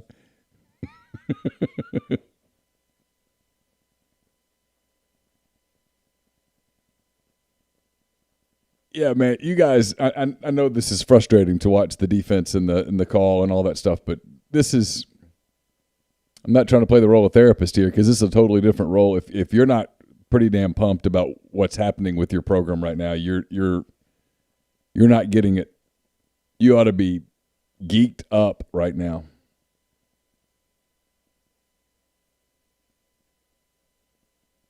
Mississippi State staring at 3rd and 6, 8:23 and running. They're at their own 40 against Kentucky. Still 14-0 Wildcats. Costello scrambles around, and he throws the ball. He's past the line of scrimmage when he throws it, I think. Yep, he was. KJ Costello learning that this is not the Pac-12. There's a lot of truth to that. You don't get gimmies in this league. You think Kentucky's not good because they don't win the league? They're good.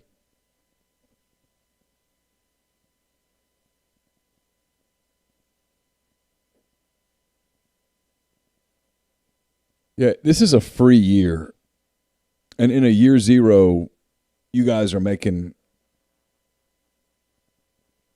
you're creating massive momentum. Massive momentum. I promise you, kids are watching this excited. Phone calls will get answered. And the kids don't take every phone call. State forced to punt, by the way. Kentucky will take over. Touchback. Kentucky will take over at their own 20, 7:40 to go, third quarter in Lexington. Wildcats up 14-0.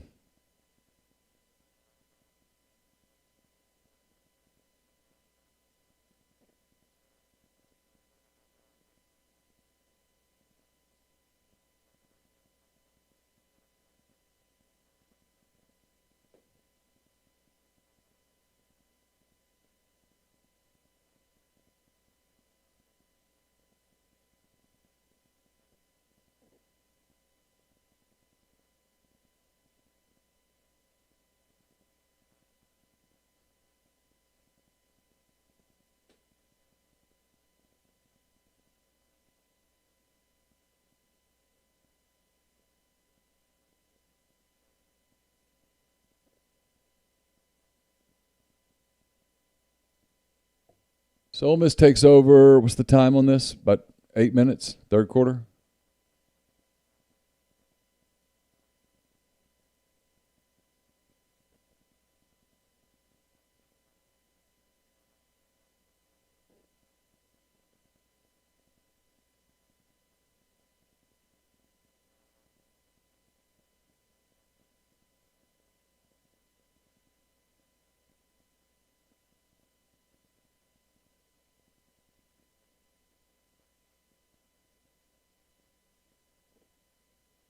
But this happened like when he was mad about they were up like 35-3. Yeah, it was the final something. minute of a game. Yeah. Who's this?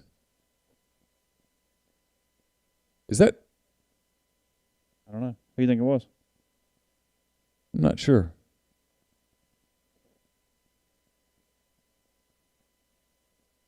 Oh, I don't know who that is.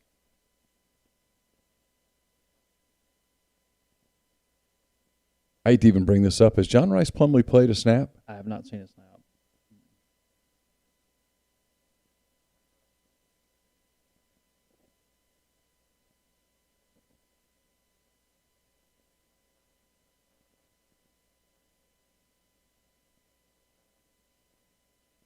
This would not be the time to screw around with one of those possessions.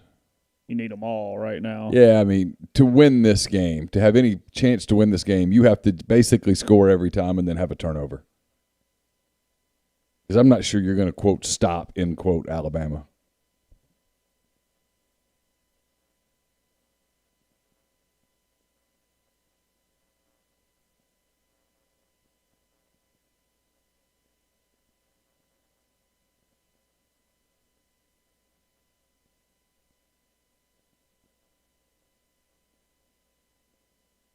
What feedback are you getting from your friends that are texting? Positive. Said the stadium does have a little bit of energy considering the situation and how small it is, that you can feel it a little bit, which is interesting. Yeah, nothing negative. I mean, I have not run into many people who don't have a pretty good sense of what's going on right now. I mean, it's pretty across the board that everybody's, hey, it's a process, and you're really early into it. I mean, It's really going well. that's why Yeah. it's even a question. You know what I mean? Yeah. I mean, if Ole Miss was getting beat 63-7 right now, okay, next week, like, who, it's whatever. I tell you what, on the flip side, if I'm a Mississippi State fan, I'm a little bothered tonight. Oh, you're bad bothered. I'm bad bothered tonight. The free year might be a bad thing for State. This is not going well. I mean, right now at this moment, if I'm an Alabama fan, I'm an Alabama fan. If I'm an A&M fan, I'm pretty pumped tonight. If I'm an an Auburn fan, I'm deeply concerned. You're pissed. If I am an LSU fan, I know what's coming. I know what's coming. Yeah, 5-5 is not even possible. If I'm an right Arkansas now. fan, You're happy. I'm pretty damn pleased. No, you're good. I'm No, pretty there's no pleased. doubt. I'm pretty pleased. My team's playing hard for the first time in years, and there's some hope. If I'm an Ole Miss fan, I'm over the moon, and if I'm a Mississippi State fan, I'm deeply worried that we made a bad mistake. Who would have thought that's what we'd be saying 3 weeks into an SEC season? And Missouri's happy. Yeah, I was just talking about the West. Oh, I know. I'm just thinking. Florida's unhappy. Georgia's pumped. Tennessee's They're fine. here we go again. But yeah, If they were sane, they would be fine. yeah. Vanderbilt doesn't care. Who am I leaving? South Carolina's okay tonight. Okay tonight, but there's just such a low nothing really ceiling changed for Carolina. Kentucky's looking at this game tonight, going, we could be 3-0, Yeah. but we're not. And 1-2. who else is it? Missouri. Missouri tonight. You're pretty excited. Yeah. I mean, The sane ones are going, I don't know. the sane ones are going. LSU's not very good, but that's okay. Yeah. Enjoy You your gotta moment. win. It's all good. Enjoy your moment. Yeah.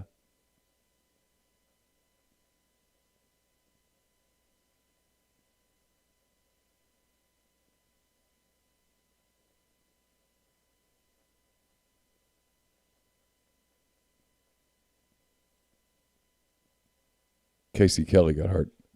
Trey, that's very nice of you, man. Thank you so much. Really appreciate that. He says Kiffin for president. Why not?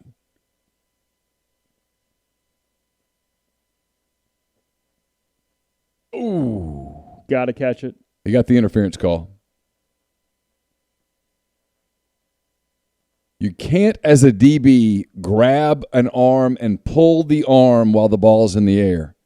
You can fight hands, but you can't grab arms. Does that make sense? They called it on Elijah. No way. Oh, my. Whoa. No, that's not a push-off. Yeah, that's not a push-off. The interference is on 13. He grabbed his arm and pulled. Oh, that's an awful call. Awful.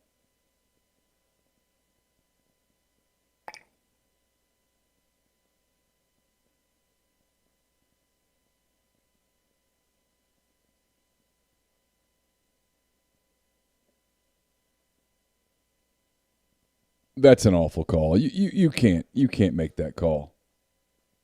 That's terrible.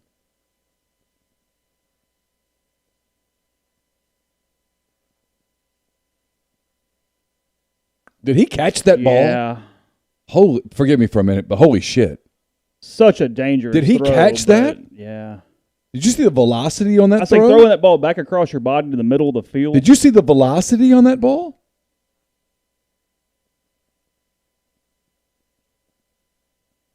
Holy cow. They're going to look at that and see if it hit the ground.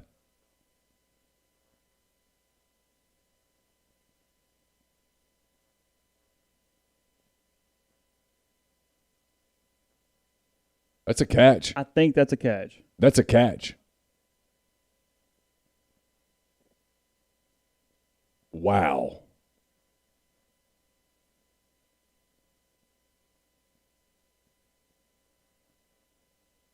That's a catch.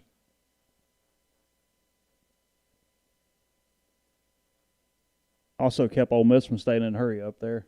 Who's in for Cunningham, by the way? Who's 54?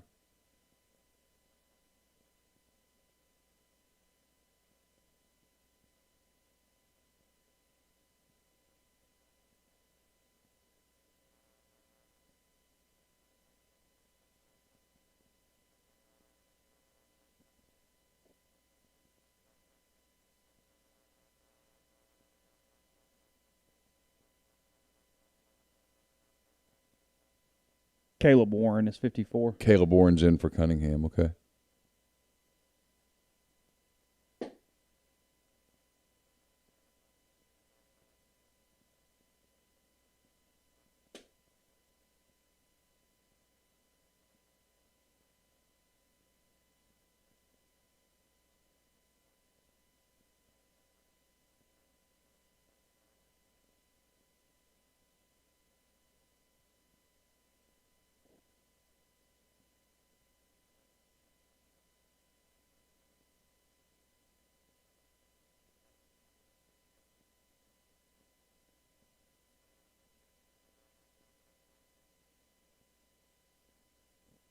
Mississippi State once again got some sort of safety. It's 14-2. I haven't been watching. I just looked down and saw the score. They've had 2 safeties in the game? They had one that got overturned.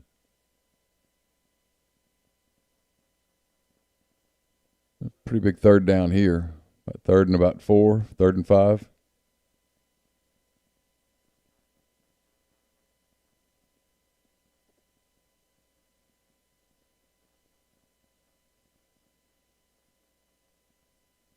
Third and 5.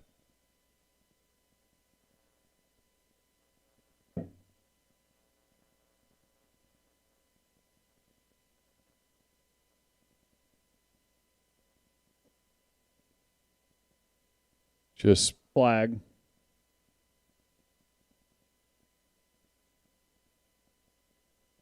we're going to get us a holding call.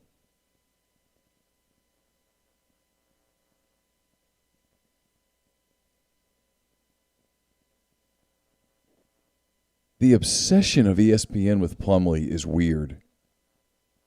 It's At weird. this point, it's unfair to him. It's unfair to the kid, exactly.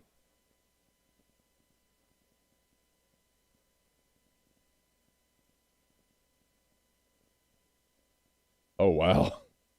It wasn't Braylon Sanders, it was Jonathan Mingo. He really held him. When it's man-to-man and everybody's got their back turned, there's a lot in the middle of the field. And he can run.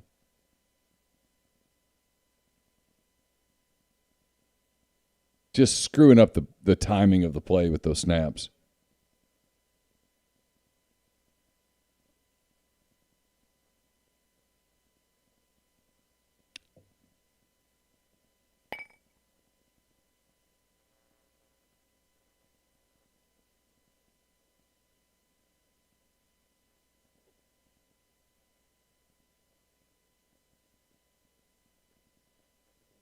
Third and 8, and this is 4-down territory here. I don't think this is field goal. You don't think they're going to kick? I mean, I wouldn't think.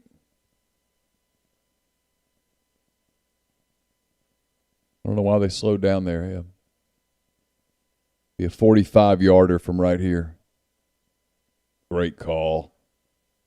Great call.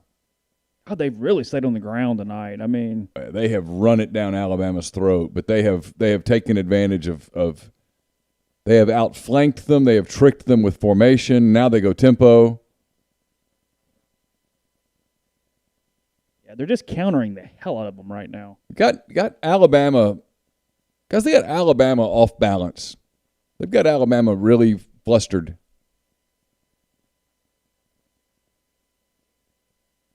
Second, and what about 6, 5? Yeah, okay. It's a touchdown. Dude.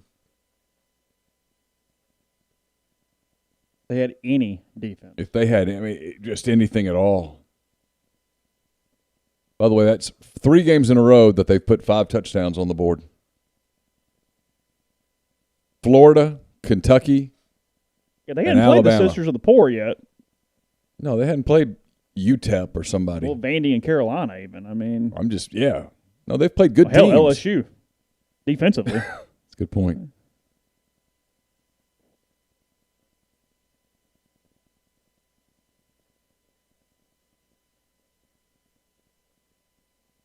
What was the over-under on this?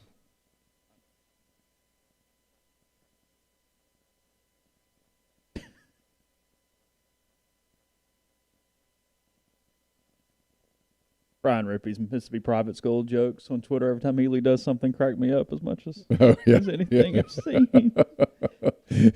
He played at JP, is that right? Jackson Prep? Ely played for Prep, yeah. Brian went to JA. Yeah. And he said if you ask Ely, he'd probably tell you Jackson Academy's front seven preparing him for this.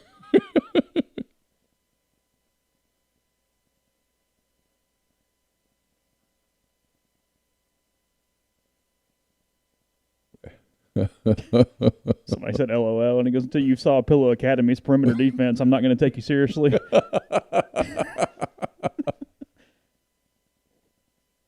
It's one of the better films you ever watch is Ely playing against private school. Oh, I can't even imagine. Well, I tell you, the only one that compares to it is, I forget where he went, Silva Bay. Cody Pruitt played single A private school ball. Oh, God. I mean, Neal. Yeah. Like, he looked like Bo Jackson on Tecmo Bowl. He just runs in circles the whole time. Like, it's just whatever. I mean, it's great.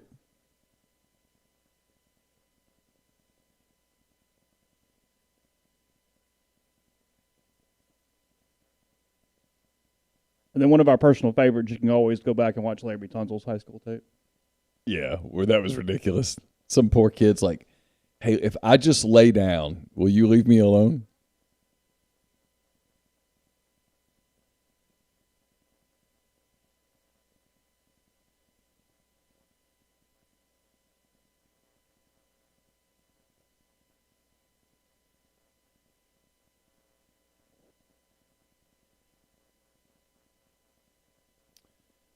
Gulf Coast Reb with the super chat says, I say Kiffin stays. He can build here with his people. What say I'm paying him $6 to $7 million a year. I mean, I think the whole worrying about him leaving right now is premature.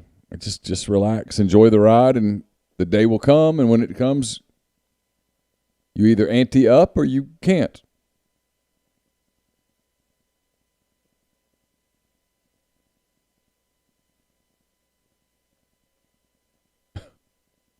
We haven't talked about Pete Golding yet this week. I just got a text from somebody who said Lane Kiffin's about to get Pete Golding fired, and then he said tonight. Good tackle to at least force a third It was a really there. good tackle because I thought at first he was going to get gone. Lane Kiffin's 35 points is the most a former Nick Saban assistants ever scored on Saban. Saban's 21st game against a former assistant. Lane's going to score more than that at some point. Tonight.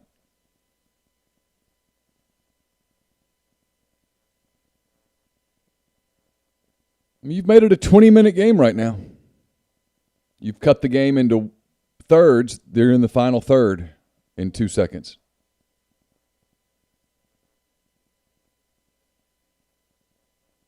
Oh, what a catch, huh? Yeah, I mean, nothing doing that. Nah, it's just a hell of a play. Pass and catch was really good.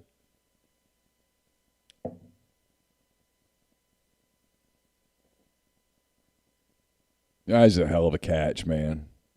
Credit to him. That's all you can do.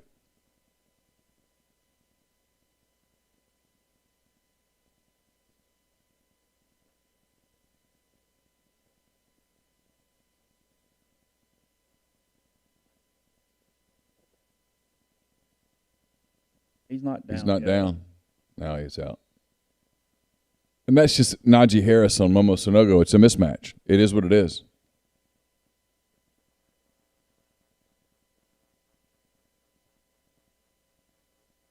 Both quarterbacks have played fantastic football tonight.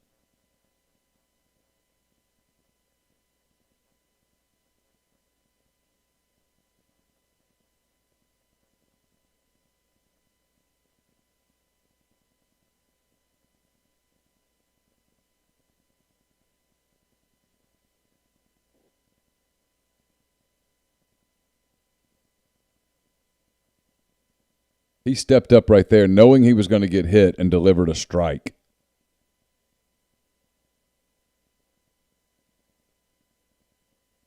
I'll say this. After tonight, you won't play another quarterback in this category. You face Trask, and now you get Jones. You won't play another one, except in practice when you play Corral. I'm not putting Kellen Mond in this group, although he was good today.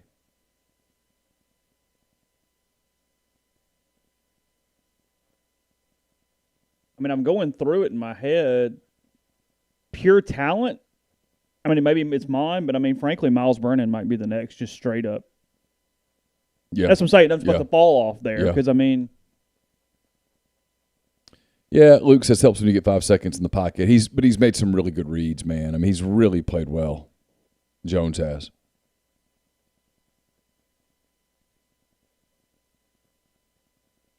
It's not a surprise, but I'm seeing Chris Fowler just mentioned on the broadcast that the Heisman Trophy ceremony will be virtual this year, no in person in New York. So stupid.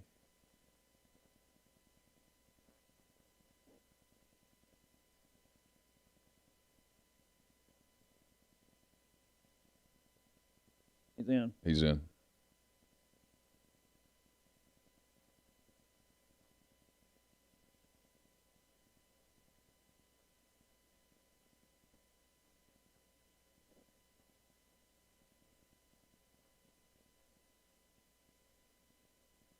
Jim Nagy, who runs the Senior Bowl, just tweeted Lane Kiffin's a great offensive designer and play caller, but Ole Miss football has a minimum 5 or 6 NFL players on offense, including a couple offensive linemen. This isn't all X's and O's. That's true. But he'll add talent to this offense, by God. Dudes will want to come play in this. And on the whole, Bama's much more talented on the fronts. Yeah, of course. I mean, you have Corral, who's a hell of a college player, and you have Ely and Elijah Moore, who are NFL players. I'm not sure Harris was in.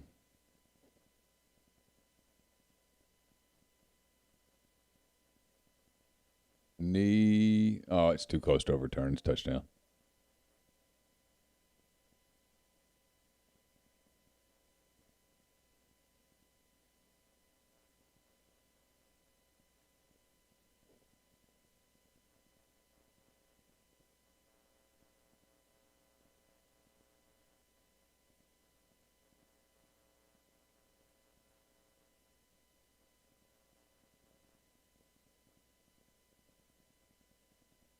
Oh, yeah. Maybe not. Still really close.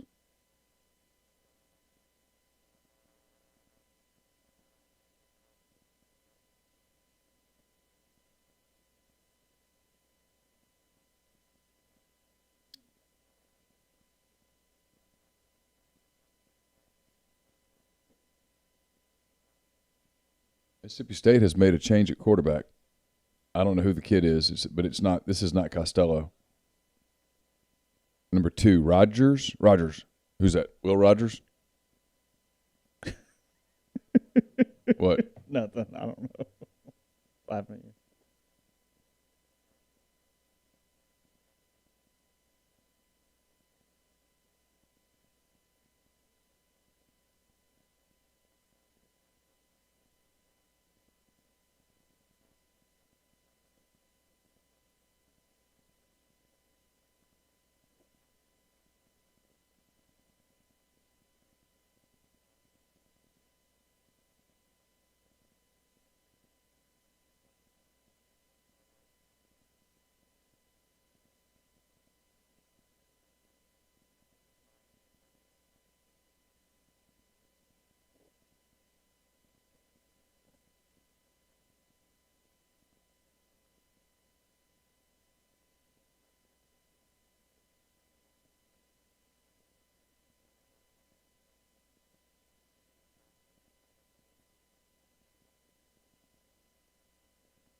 It's not good.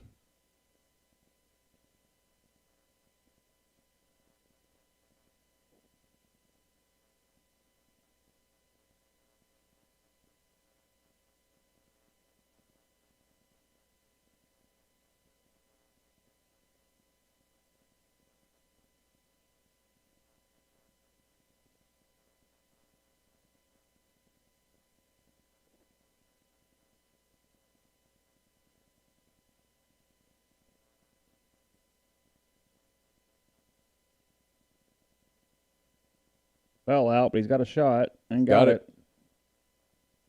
Wow. He has Saban really frustrated. This is not an enjoyable evening for Nick Saban whatsoever.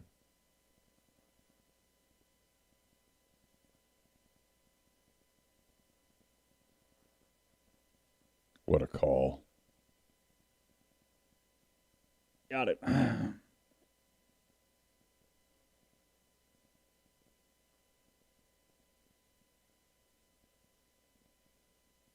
Oh, what a bullshit call.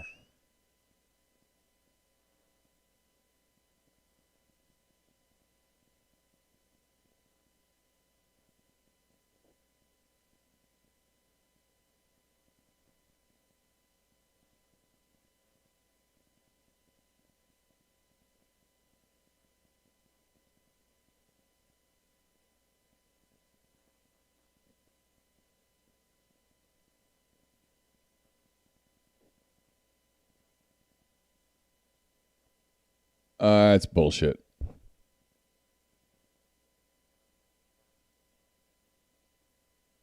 That's bad.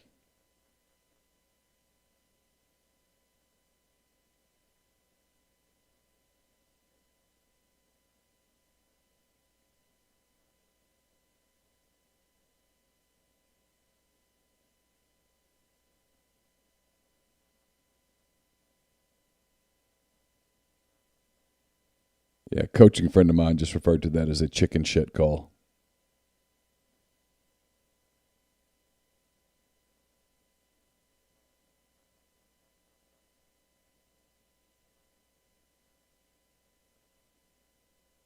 Gonna have a shot on third down.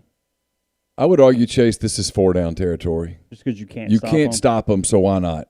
I mean, you're through You three go or quarters. you let it run out? I go because the tempo's killing Alabama. They stopped. Yeah.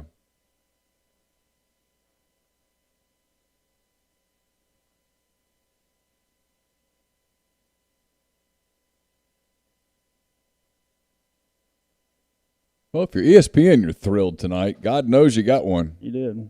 Well, you got Auburn, Arkansas. You got two good ones, yeah.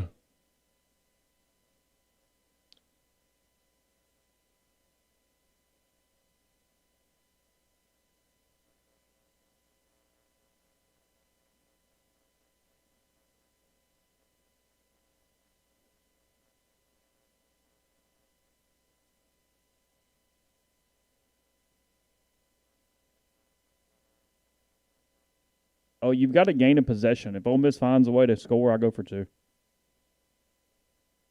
Oh, I hadn't even thought of that.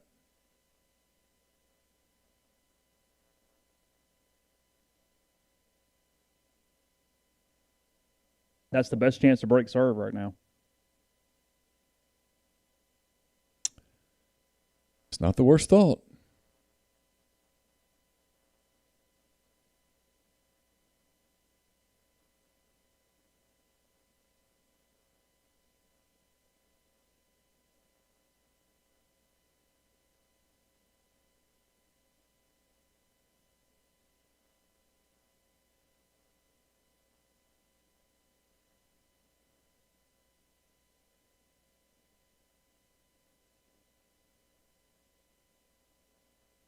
Yeah, we usually talk about not chasing points, but I do think there's just some because here's the deal: you got to keep scoring, and all you're doing is trying to. Even if you miss it, you can get it the next time and still tie it back. Like I think that you're with the defense this far outmanned. I do think it makes some sense. Yeah, it's true. A&M Florida too. I mean, the SEC had one hell of a day from a game rating triple header standpoint. Yeah. Oh, yeah, because Texas A&M, yeah. I mean, the only dud to this point for ESPN has been, which they knew South Carolina, Vanderbilt, and then Kentucky and State. Because what's that score right now? It's 14-2, Kentucky.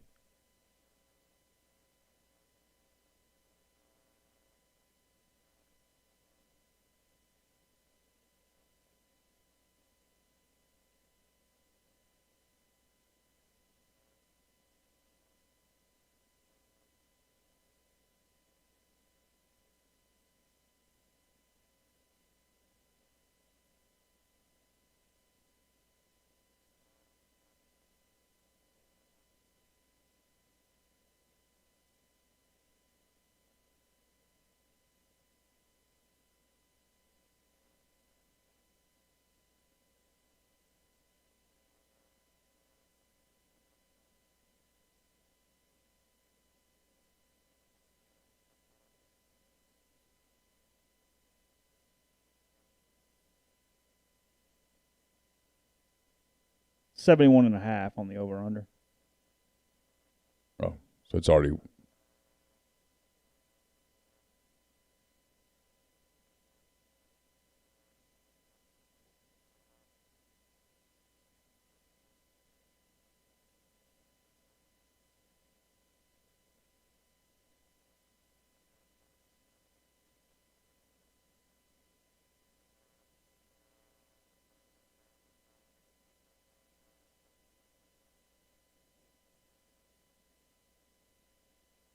All right, 3rd and 6-ish. yep, I think that's right. Long 6, almost 7. Oh, an option. What a play call. Damn genius. That was like 10th on Alabama's guess of list of. They weren't seeing an option there. No.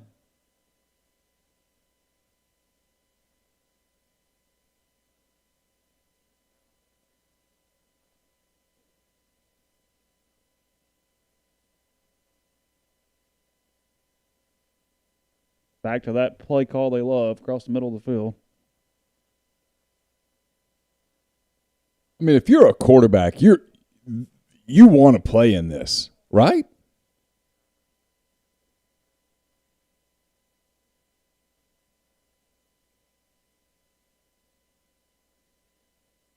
Oh, terrible. There's the mistake. Oh, and it's Are they interference. gonna get Oh, lucky like that? they're going to get the call. 29 held Yaboa.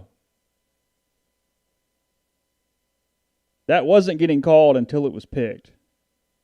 You might be right.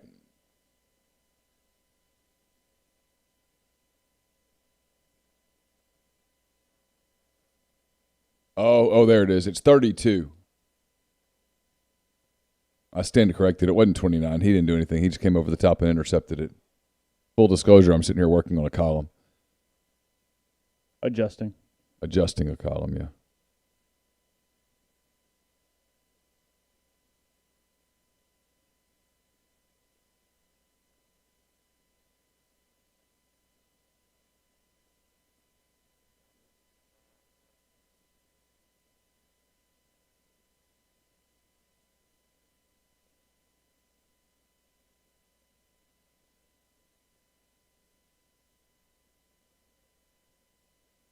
Ole Miss starting to get bogged down in their interior a little bit.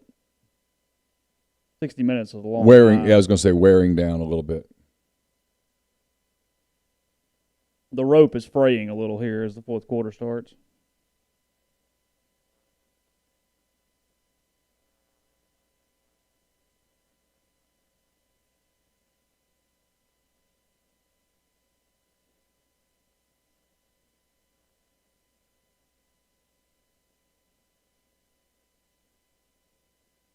They're going to go for it, right? If they get to fourth down? Yeah. Yeah.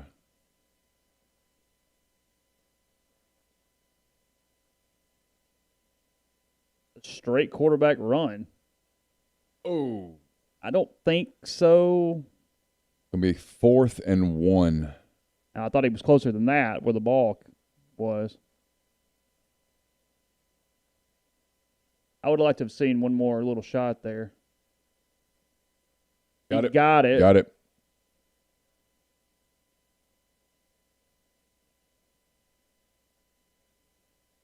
Dustin asked about Arch Manning. It's any quarterback, not just Arch Manning. Any quarterback. I mean, yeah, but any quarterback.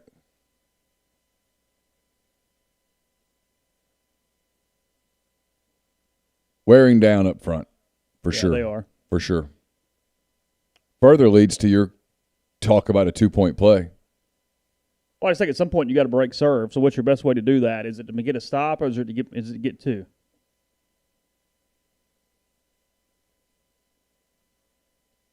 Damn, Connor runs hard, doesn't he? Just inside the one if they spot it correctly. Flag. Oh no, injury. Injury.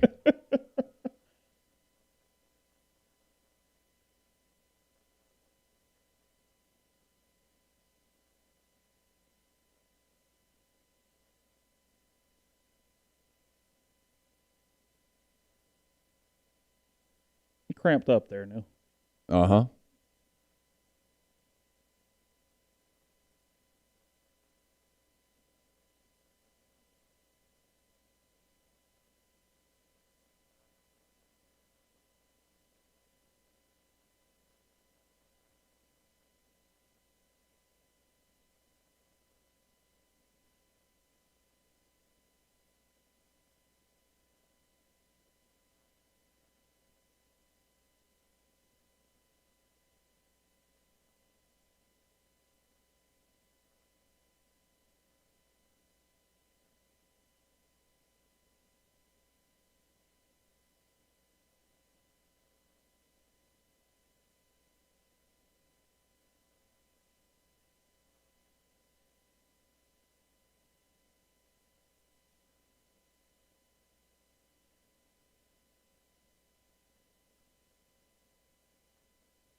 Sorry, I was getting quiet there for a minute. I was cutting some photos.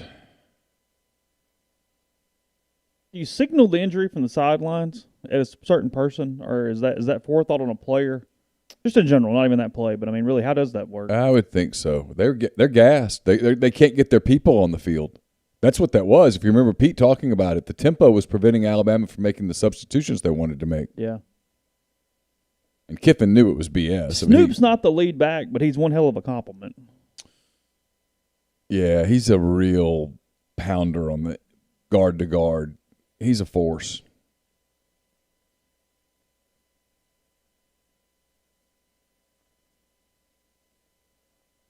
Yeah, Denver says, do I agree? Even if they lose, you win. Yeah, you've won. At this point, yeah. It's gravy from here.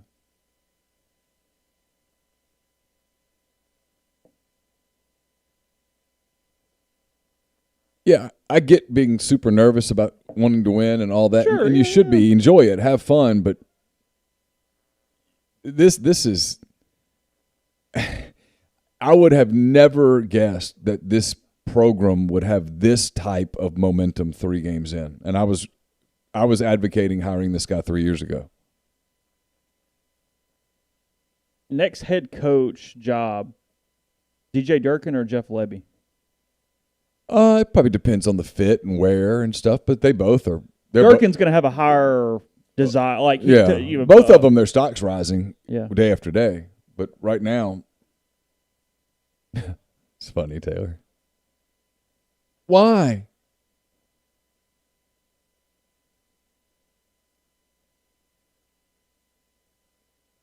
He's in.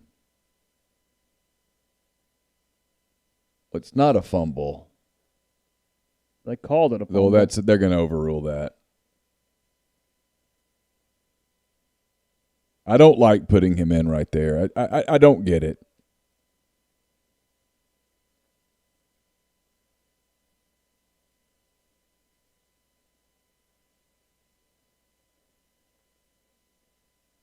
He's down, and it's a touchdown, actually. He's either in or it's a score. It's not a fumble.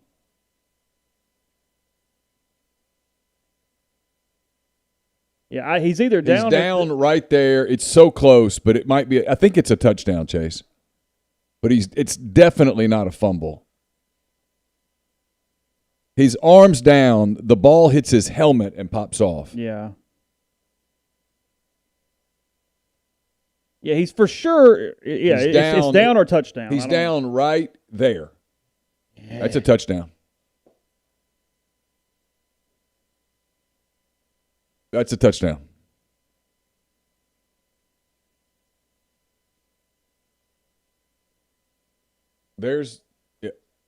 It's close. It's really close, but it's not a fumble.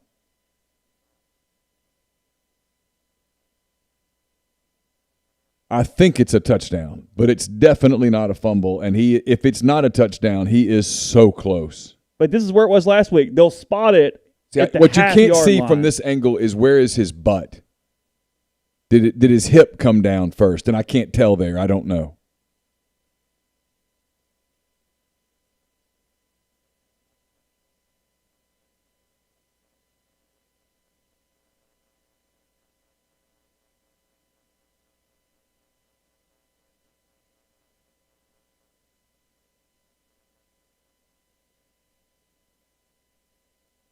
See the half-yard line. Like last week, it's not the half-yard line. It's not the half. It should be I'll like never understand that rule. Whatever the 2-inch line is here's the angle I wanted to see.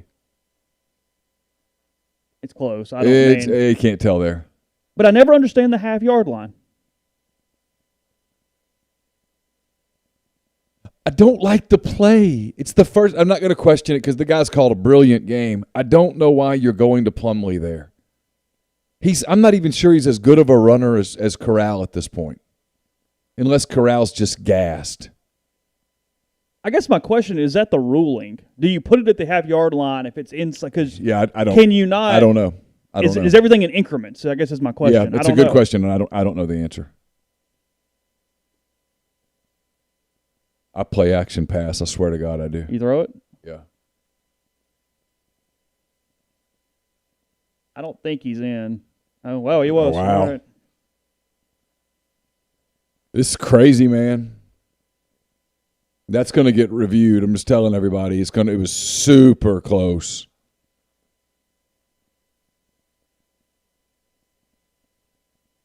Coaching friend of mine just told me he'd go for 2.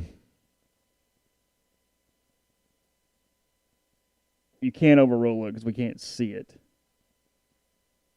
Yeah.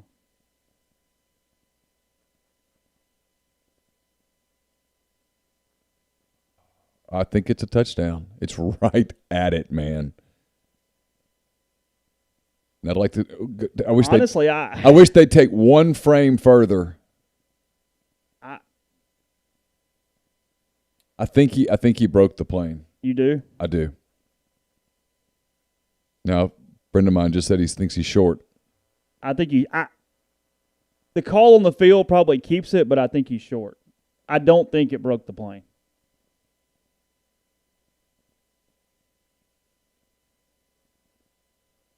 Well, it counts now, Chase. Yep. Yeah, I mean, on the field, I don't think you could overturn it. But right. I'm not sure. I thought he got in. In fairness to the officials, both of those plays were so freaking close. Microscopic to get them right live.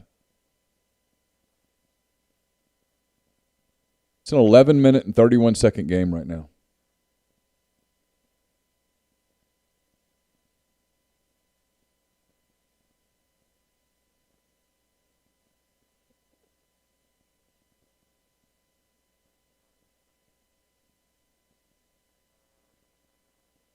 In case you even care at this point, Kentucky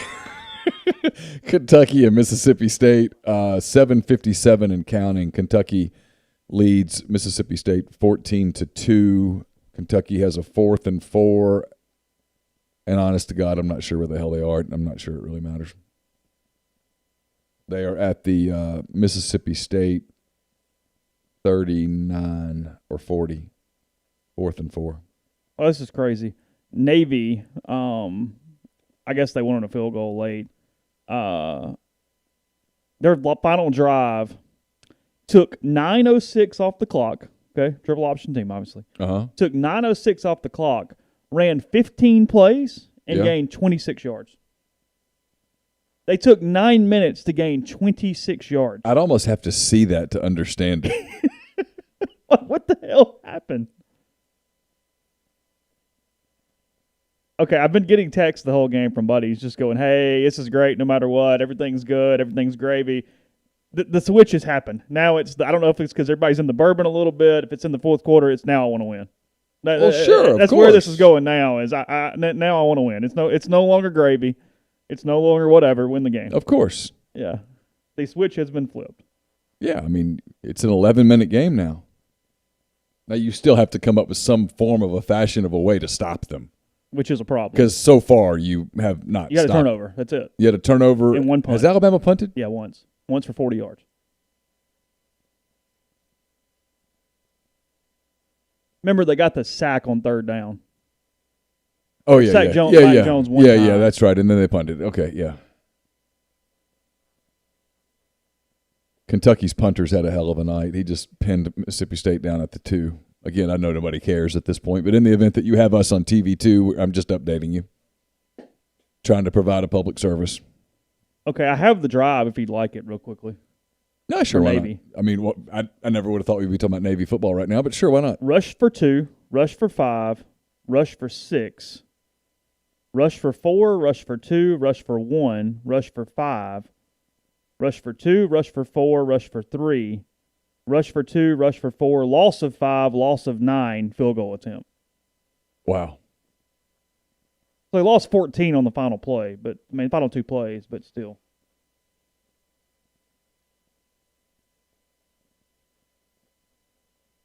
Kenneth says, stop it. I'm not sure what I'm stopping. What am I doing?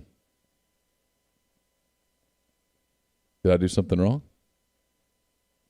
I don't think so. Okay. Good. I was just, earlier in the day, some people had asked me to keep them updated, so I was keeping them updated. You know who's pissed about the coaching change happening in the wrong year? Who? Dawson Knox. Yeah, well, that's for sure. Dude didn't catch a touchdown pass in his career. Think about that. Yeah.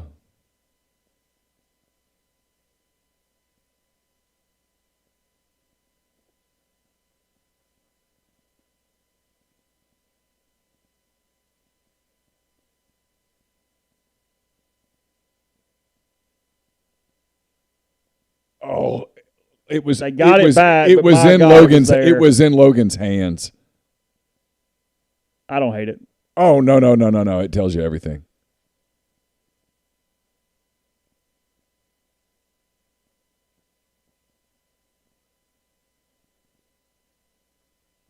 Oh. Well, and then ugh. It was right there.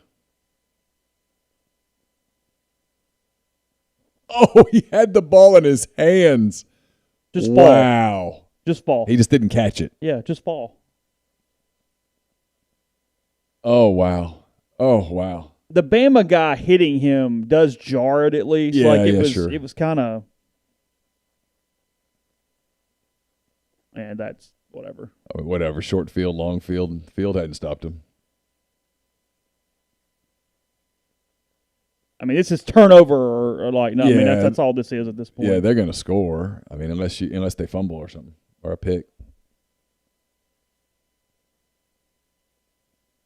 That defense has had trouble stopping them. They haven't stopped them. Thank you, Jake. It's very nice. Appreciate you.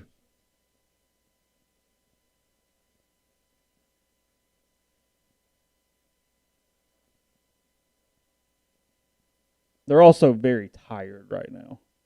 Ole Miss defensively, they're just not getting off blocks very well. They don't have many bodies, and they're just playing the same dudes. Clemson has now gone up by 25.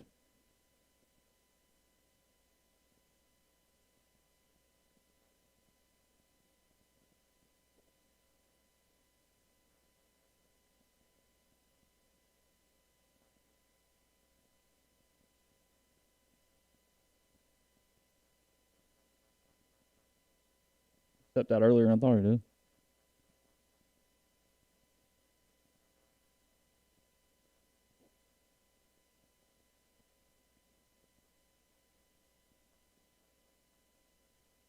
It is one thing here. As well as Ole Miss is doing tonight, the offense is going to score, but they're going to have to every week, really, no matter who's on the other side.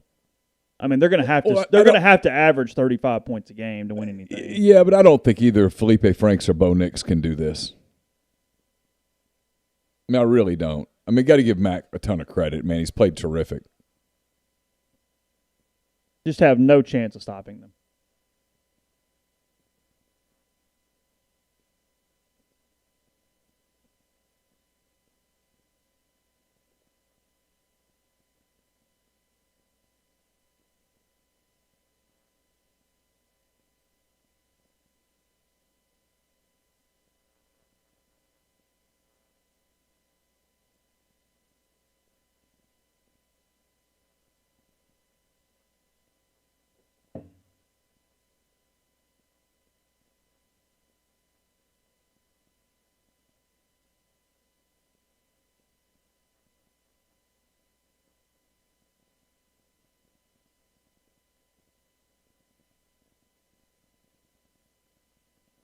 Touchdown, what appears to be a touchdown, Kentucky, by the way. A pick six, yeah. Costello came back in through the pick six. That shit ain't working in Starkville. I got news for you. Smoke and mirrors that first week. We didn't. Well, it really wasn't. You find out now that LSU's just bad on defense.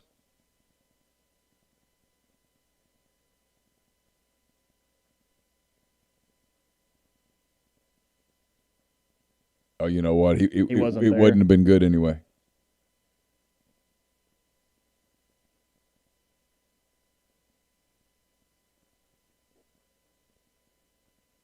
Somebody bet the money line on Bama. They put $10,000 in to win $500. That's stupid. Jared Duke just said, if you don't like that call, you haven't been watching our defense. Yeah. 21-2, Kentucky, 6:25 to go. They're just going to fair catch every time.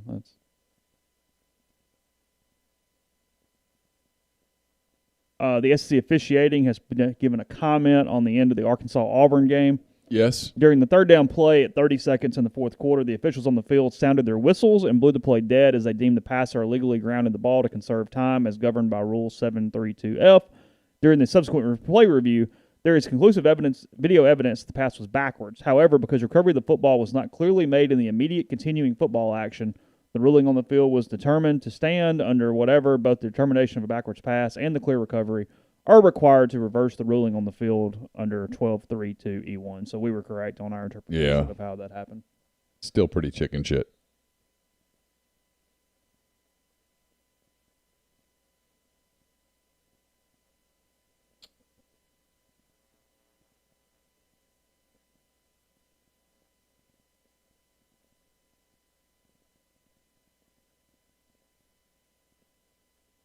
Oh, wow, Jerry and Ely.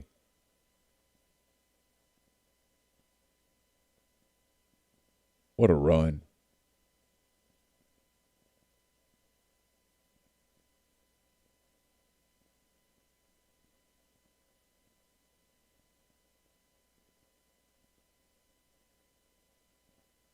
They have Alabama completely rattled with the tempo. Alabama is lost at the line of scrimmage. This is not Pete Golding's best look. No.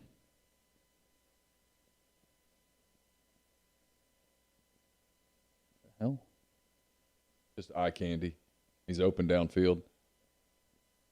Yeah, it was just stuff. Well, they've got him completely flustered.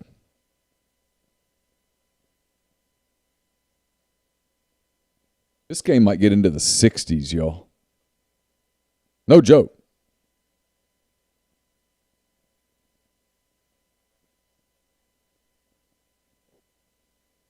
Another bad snap.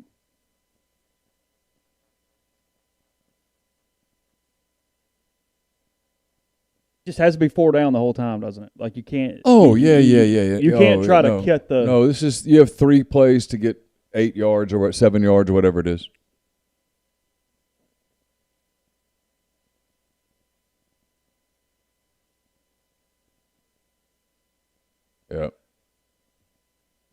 the line has gotten tired, and it's the run game has gotten stalled here.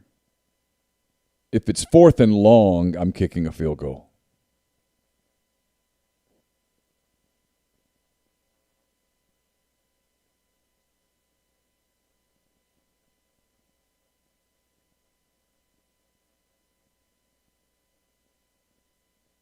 They have to kick it now. 39-yarder from right here. Just snaps. Ben's had a tough night.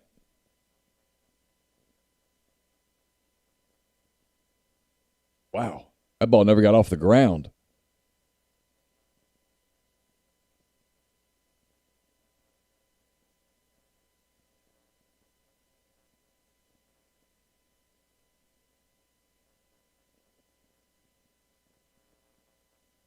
They have to burn a timeout, too, because they don't have the personnel in place.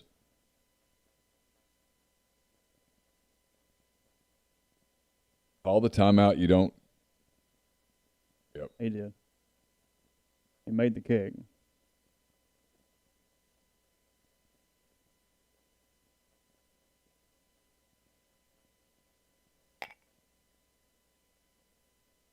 Kentucky has 135 total yards with 6 minutes to play. Yeah, they've done nothing offensively.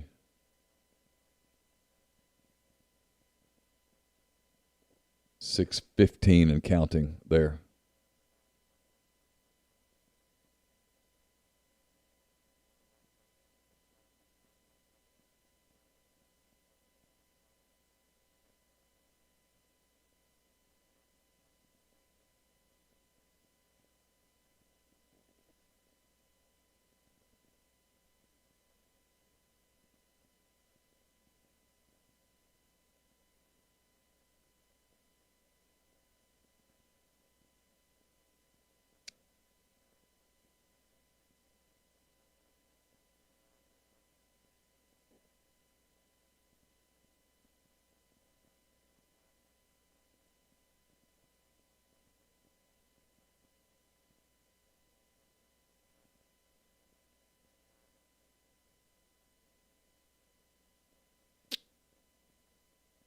It's too long of a 4th down, guys, to go for it. It's almost a 4th and goal from the 22.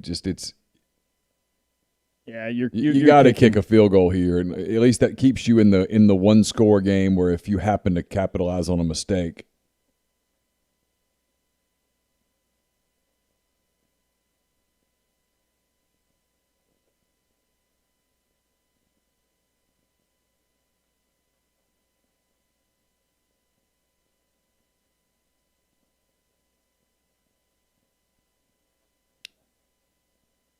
Matt Corral, 19 of 24, 319 and 2.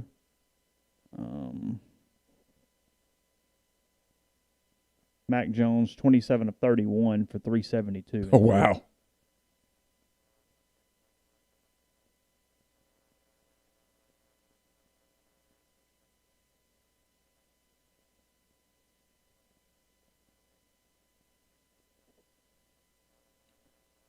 Coaching friend of mine says he'd fake it here. See, I just don't think a fake works. If you're Alabama, you're absolutely looking for a fake, right? Yeah, because it's just so. Not only is it so long, it's also near the goal line. Like you don't have any room.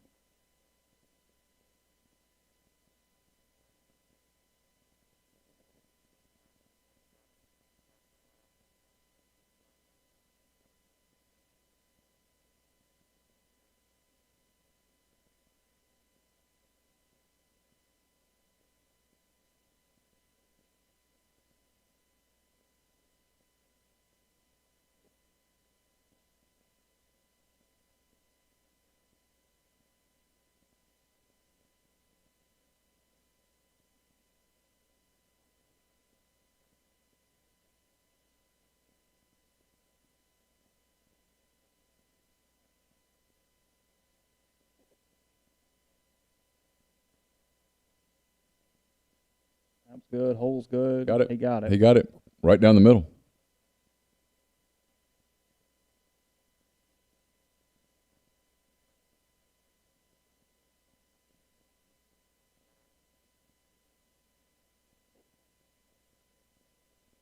.701 to go, and it's a 4-point game. I mean, you just need one stop. And that's a lot to ask right now. Most points by an unranked team versus Alabama in the regular season in the AP poll era, which began in 1936. Wow. They scored 43 against them in 15 when they beat them in Tuscaloosa. But Ole Miss was ranked that day. Oh, yeah, I'm just saying in general. I'm trying to think of the most points they've scored against them that I can recall. Scored 39, I think, in 16 in the when Bama had the huge comeback. Yeah, it was like 48-39 or 49-38 or something like that. Yeah, your memory's better than mine. 595 yards. For Ole Miss? Yeah. What's Alabama have? 579. Wow. Kicked it deep. Bringing it out.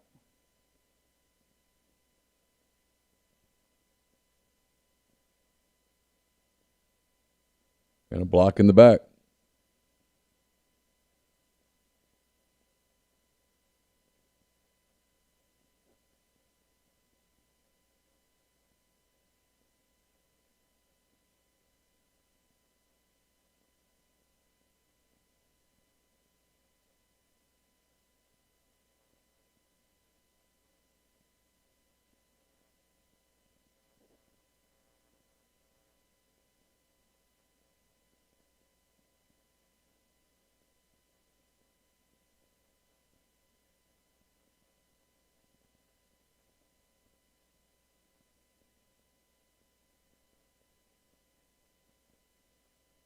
I mean, the long field's better than the alternative, but yeah, you just got to make one play somewhere, somehow.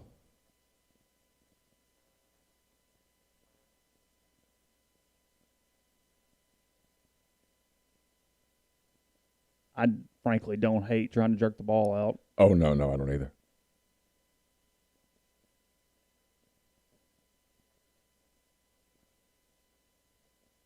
Mississippi State on offense has scored 14 combined against Kentucky and Arkansas.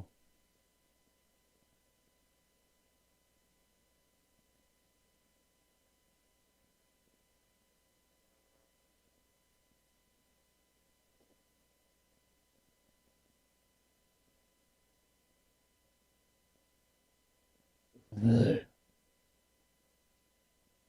just can't stop them. Mm-mm.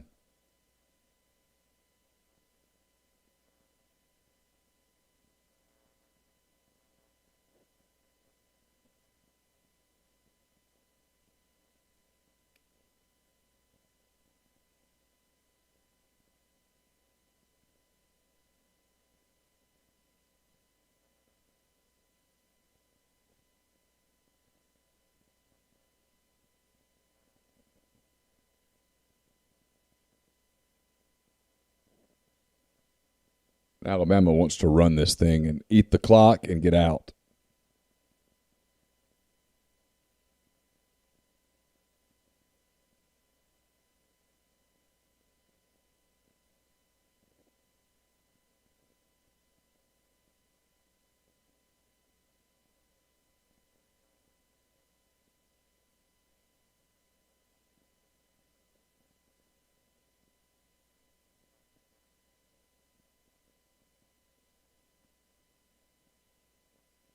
Well, it's technically a third down. I mean, at this point,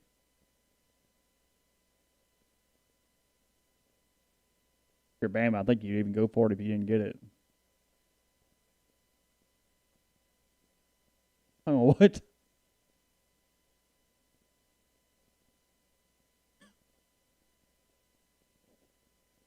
They called it a first down? Well, they don't know. Morons.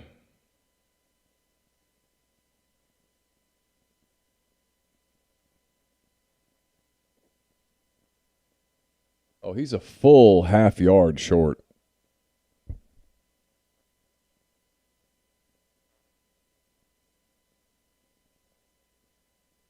In case you're wondering, I doubt many of you are, but for the few that asked me to keep you updated, 54 seconds left in Lexington, Kentucky, up 21-2.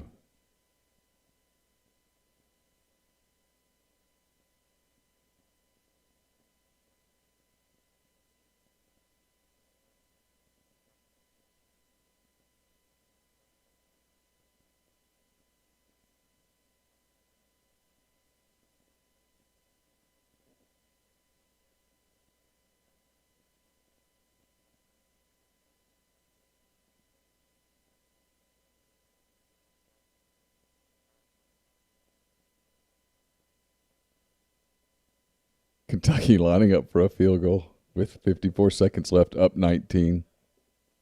Why? I guess why not? He made it. 24-2. 49 seconds to go in Lexington. I like the Cats' chances.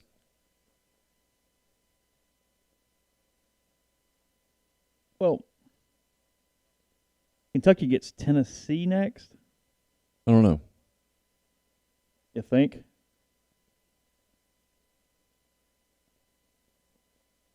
That time it actually is a half yard.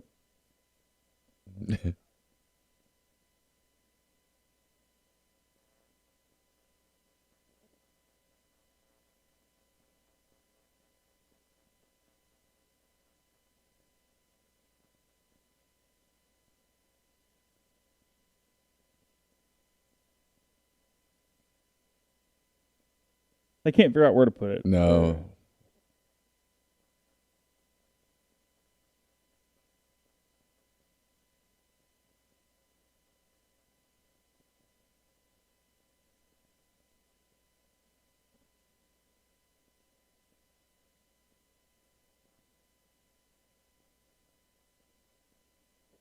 Got it. You got it. Your phone just blowing up? No, actually not bad. No. Oh. I was on the board. Oh, okay. Um,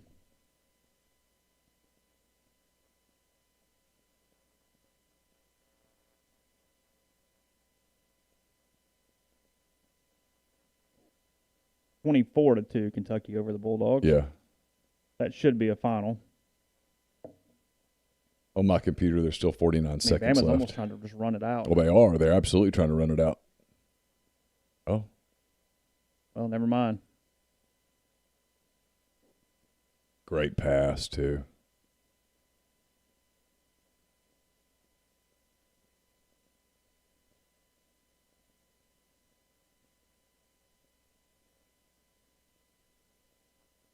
Oof. AJ. Boy, it's a...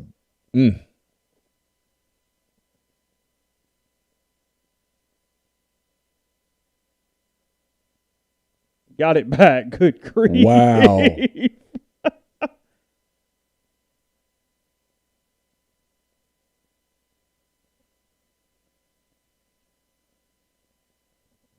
Oh, center. Oh, he just He thought he was underneath him, and he snapped it straight up. could have been a disaster there. Oh, sure. Could have made that real interesting the next 4 minutes.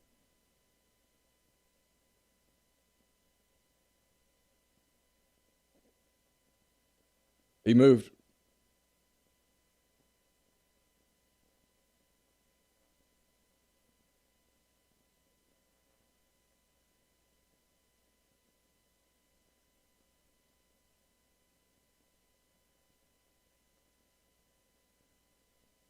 Oh, better quarterback, Mac Jones or A.J. McCarron? Mac Jones.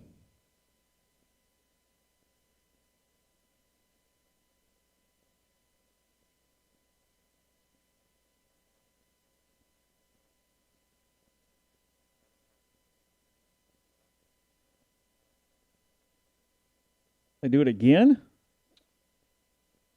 Final play of the Kentucky-Mississippi State game, fittingly, was a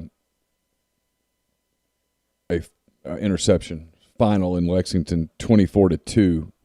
That's going to sting for the Bulldogs. Kentucky beats Mississippi State. Kentucky now You feel really good about that 7th in the league, 7th in the division for state. Yeah, don't you've you? watched In 2 Arkansas. years. You've watched Arkansas, right? Yeah. Yeah. Well, they have an identity that actually makes sense. Yes, of course. No. So, okay. Yeah. Now, do I think they have a high ceiling? No. No, But they of have course an not. identity that But they've makes raised sense. their floor. Yeah.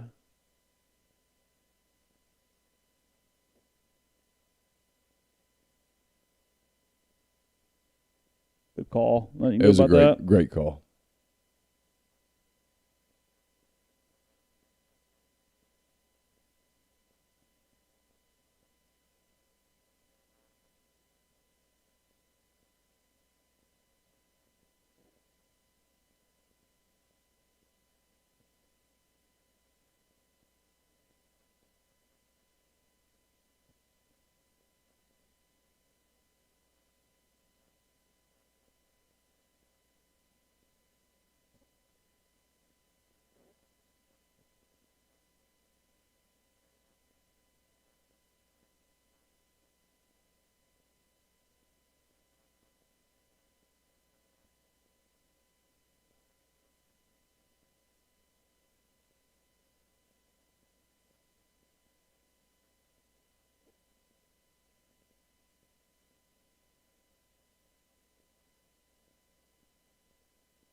Yeah, Kentucky had 161 total yards tonight.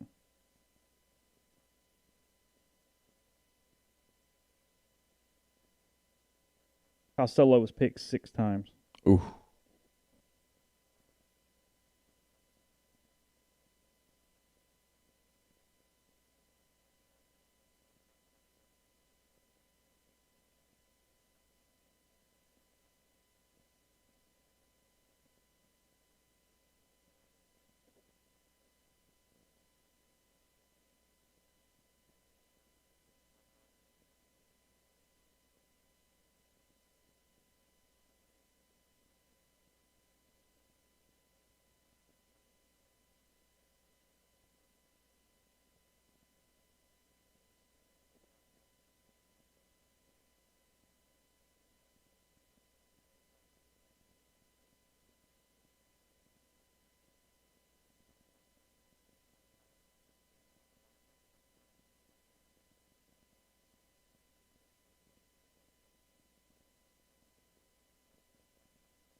I still think it's a question we got post game though. Is just how inhibitive is this defense Well, there's from no. a this season standpoint? I mean, what this mean? is the best offense they'll play all year. Yeah, sure. I mean, Felipe Franks. Kentucky scored 41. Felipe Franks and company aren't going to light them up. Yeah, They're going to score. For the people that think that's going to be some 56-0 game, you're kidding yourself. And Bo Nix is going to give them problems. Anything that has the ability to be versatile is going to give them problems.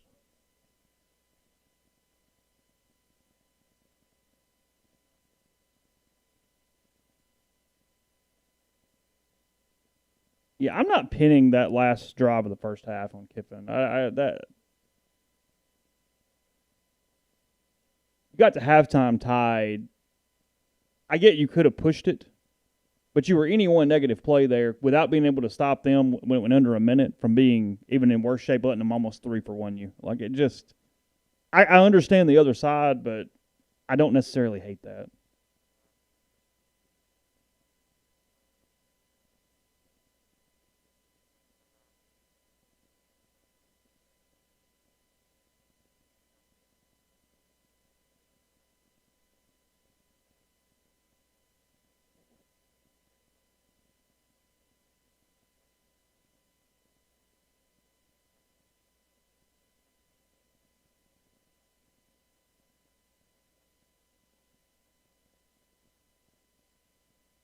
Scott Van Pelt's so good. He's phenomenal. I mean, just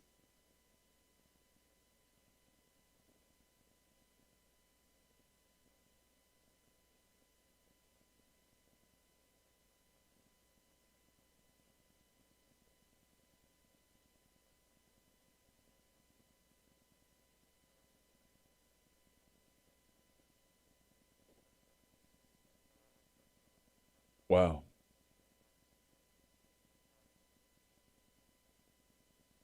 Ole Miss drives the field and scores here. They're going to break that they record. got a record, yeah.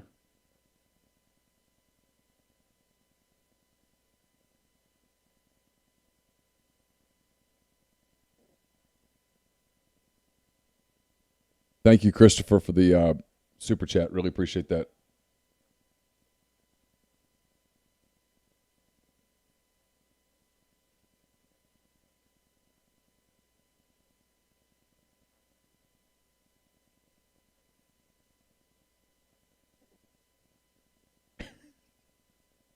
What'd I miss? I'll ask Jeffrey about it in a minute on the post game. This is a little weird. That's 2 draws to start the drive. I mean, I'm gonna give him credit for seeing something, but that's weird when you need 2 scores here. Yeah.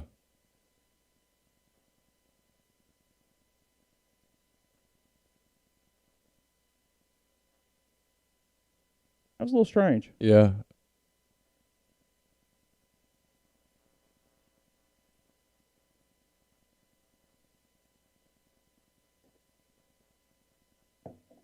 What a throw.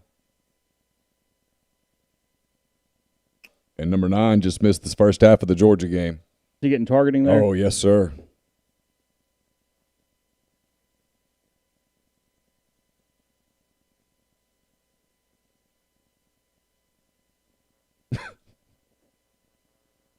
What a great route. Oh, he turned him around twice. Oh, yeah. It's 15 more, and number 9's about to sit.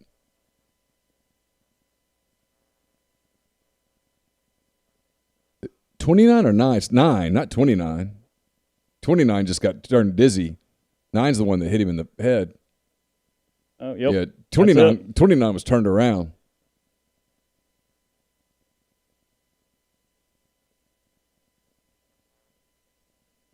You think?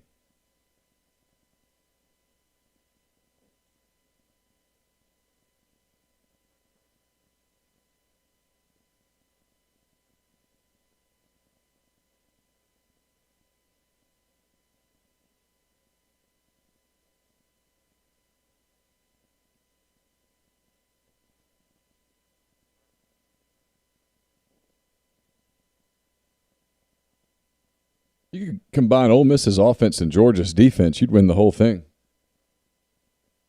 The shooting match would be over. It'd be done. Just go ahead and put those two put that team against Clemson and let's go. Yeah.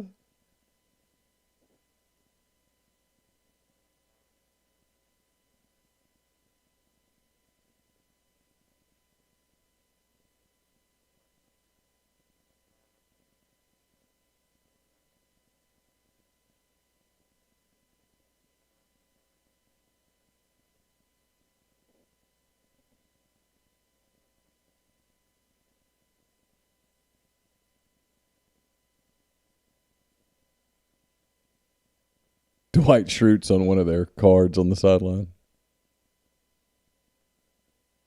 I'm a little surprised Little Debbie's not this week. Oh, that would be funny. No flag. Pretty close, kind of iffy. Yeah, Lane was not happy with where he threw the ball.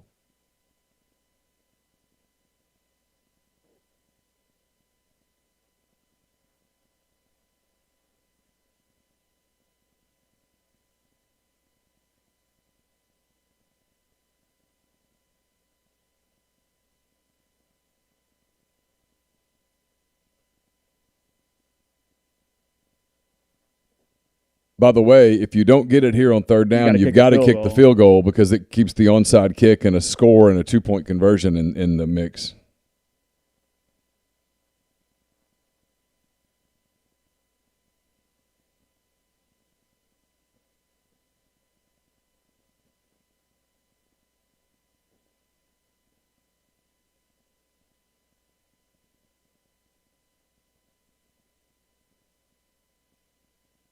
You got to kick the field goal. Got to kick the field goal, absolutely. Makes it an 8-point game, which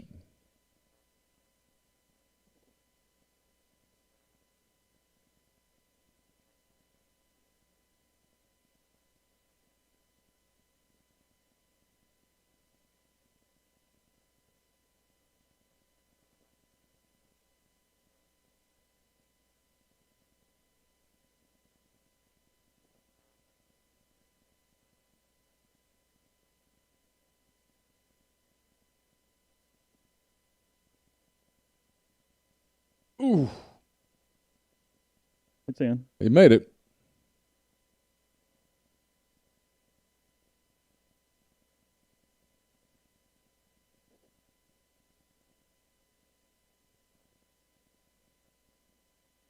So if you told Lane Kiffin this morning, so you're going to get 48 today on Alabama, would he have thought he won or lost? He probably would have thought he lost, but he'd be really excited. Yeah. 646 yards of total offense. You realize you get 12 total timeouts in a game between the two teams. They've only used one total. Yeah. Ole Miss burned a timeout. That was it. They both went the first half full. Yeah, neither one of them used a 'cause they had timeout. them. Yeah. They just said, "Oh, to hell with it. Let's get out of here." You thought the first half was a shootout. It was nothing compared to the second.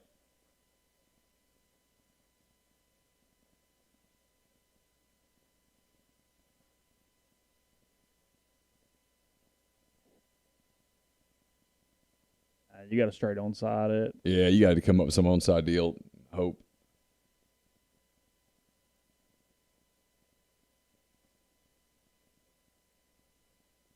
Tried the exact same kick again. Well, the rules now, you can't offset all the way on one side or the other, so it makes it really hard to recover onside kicks. I mean, it's even worse than it used to be. You're hoping for a touch and a fumble like just a. So you almost should kick it hard.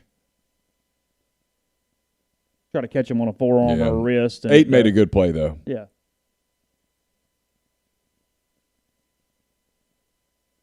I mean, in theory, they could get a stop.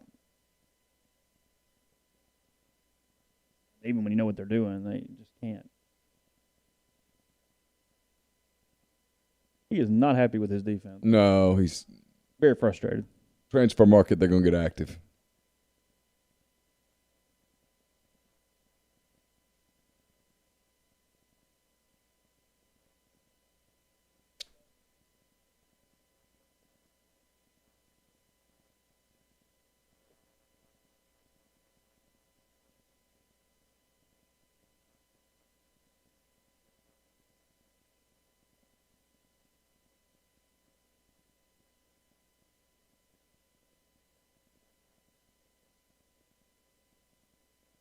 Nicholas, I can already answer you. They ran a couple plays because he thought he saw something deep and he was trying to suck in a safety, and it worked. That's what they were doing. Mm-hmm.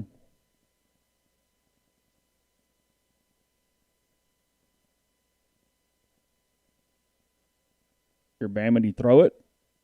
No, I run it and punt. And just let it be what it is.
Most yards in SEC history.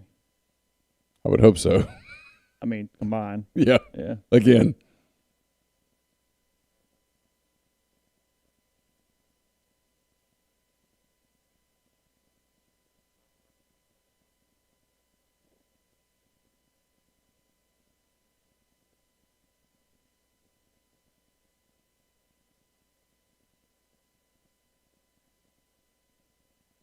That is 723 yards for Alabama. Yeah, it's egregious. There's two stories here, and one is about where this program is clearly headed. The other is a bunch of goods on this defense are going to get processed. It's inexcusable that you could be this bad on defense.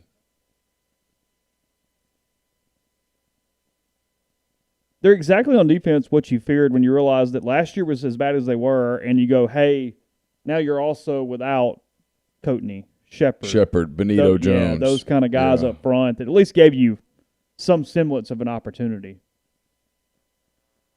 Well, they're small and slow up front.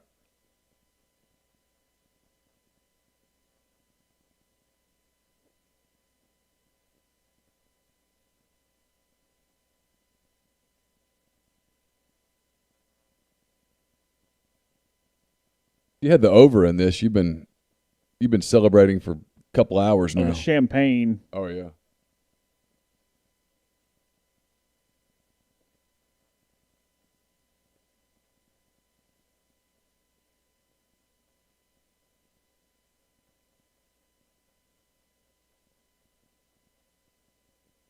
The hell? What do you do?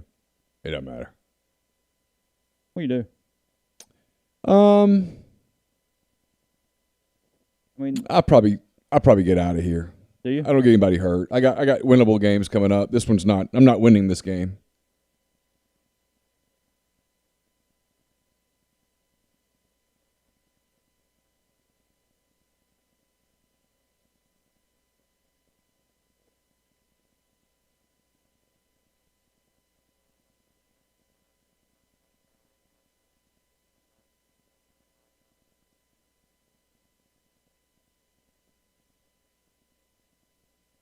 Good tackle.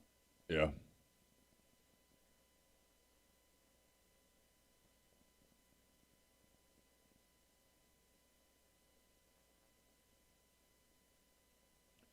We will, when this is over. Did Corral just get hurt? I don't know. I think Matt Corral just got hurt.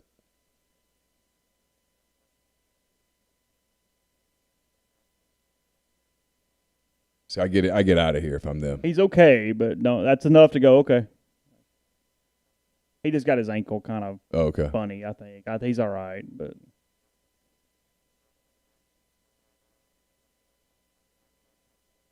Ooh, boy, it was lucky. he's okay, but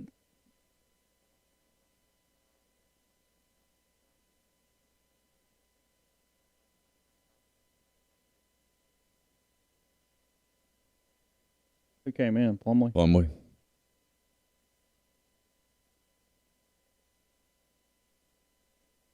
I let John Rice run it one time and go shake hands.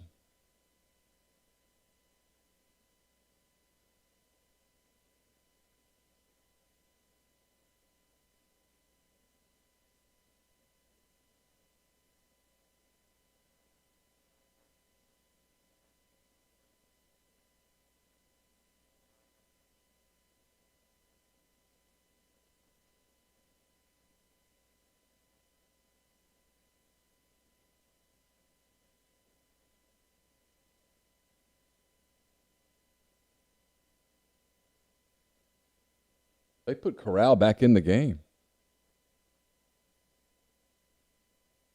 I think, yeah, I mean,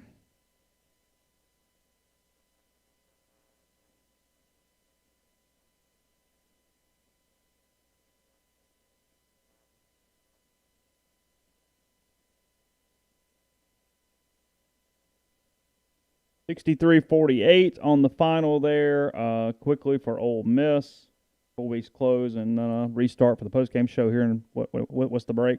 15, 20? Oh, not even 20. We'll probably just 10, 15 yeah, tops. column's ready. So Okay. yeah, we'll go quick. Corral 21 of 28, 365 and 2. Ole Miss again finishes with 647 yards.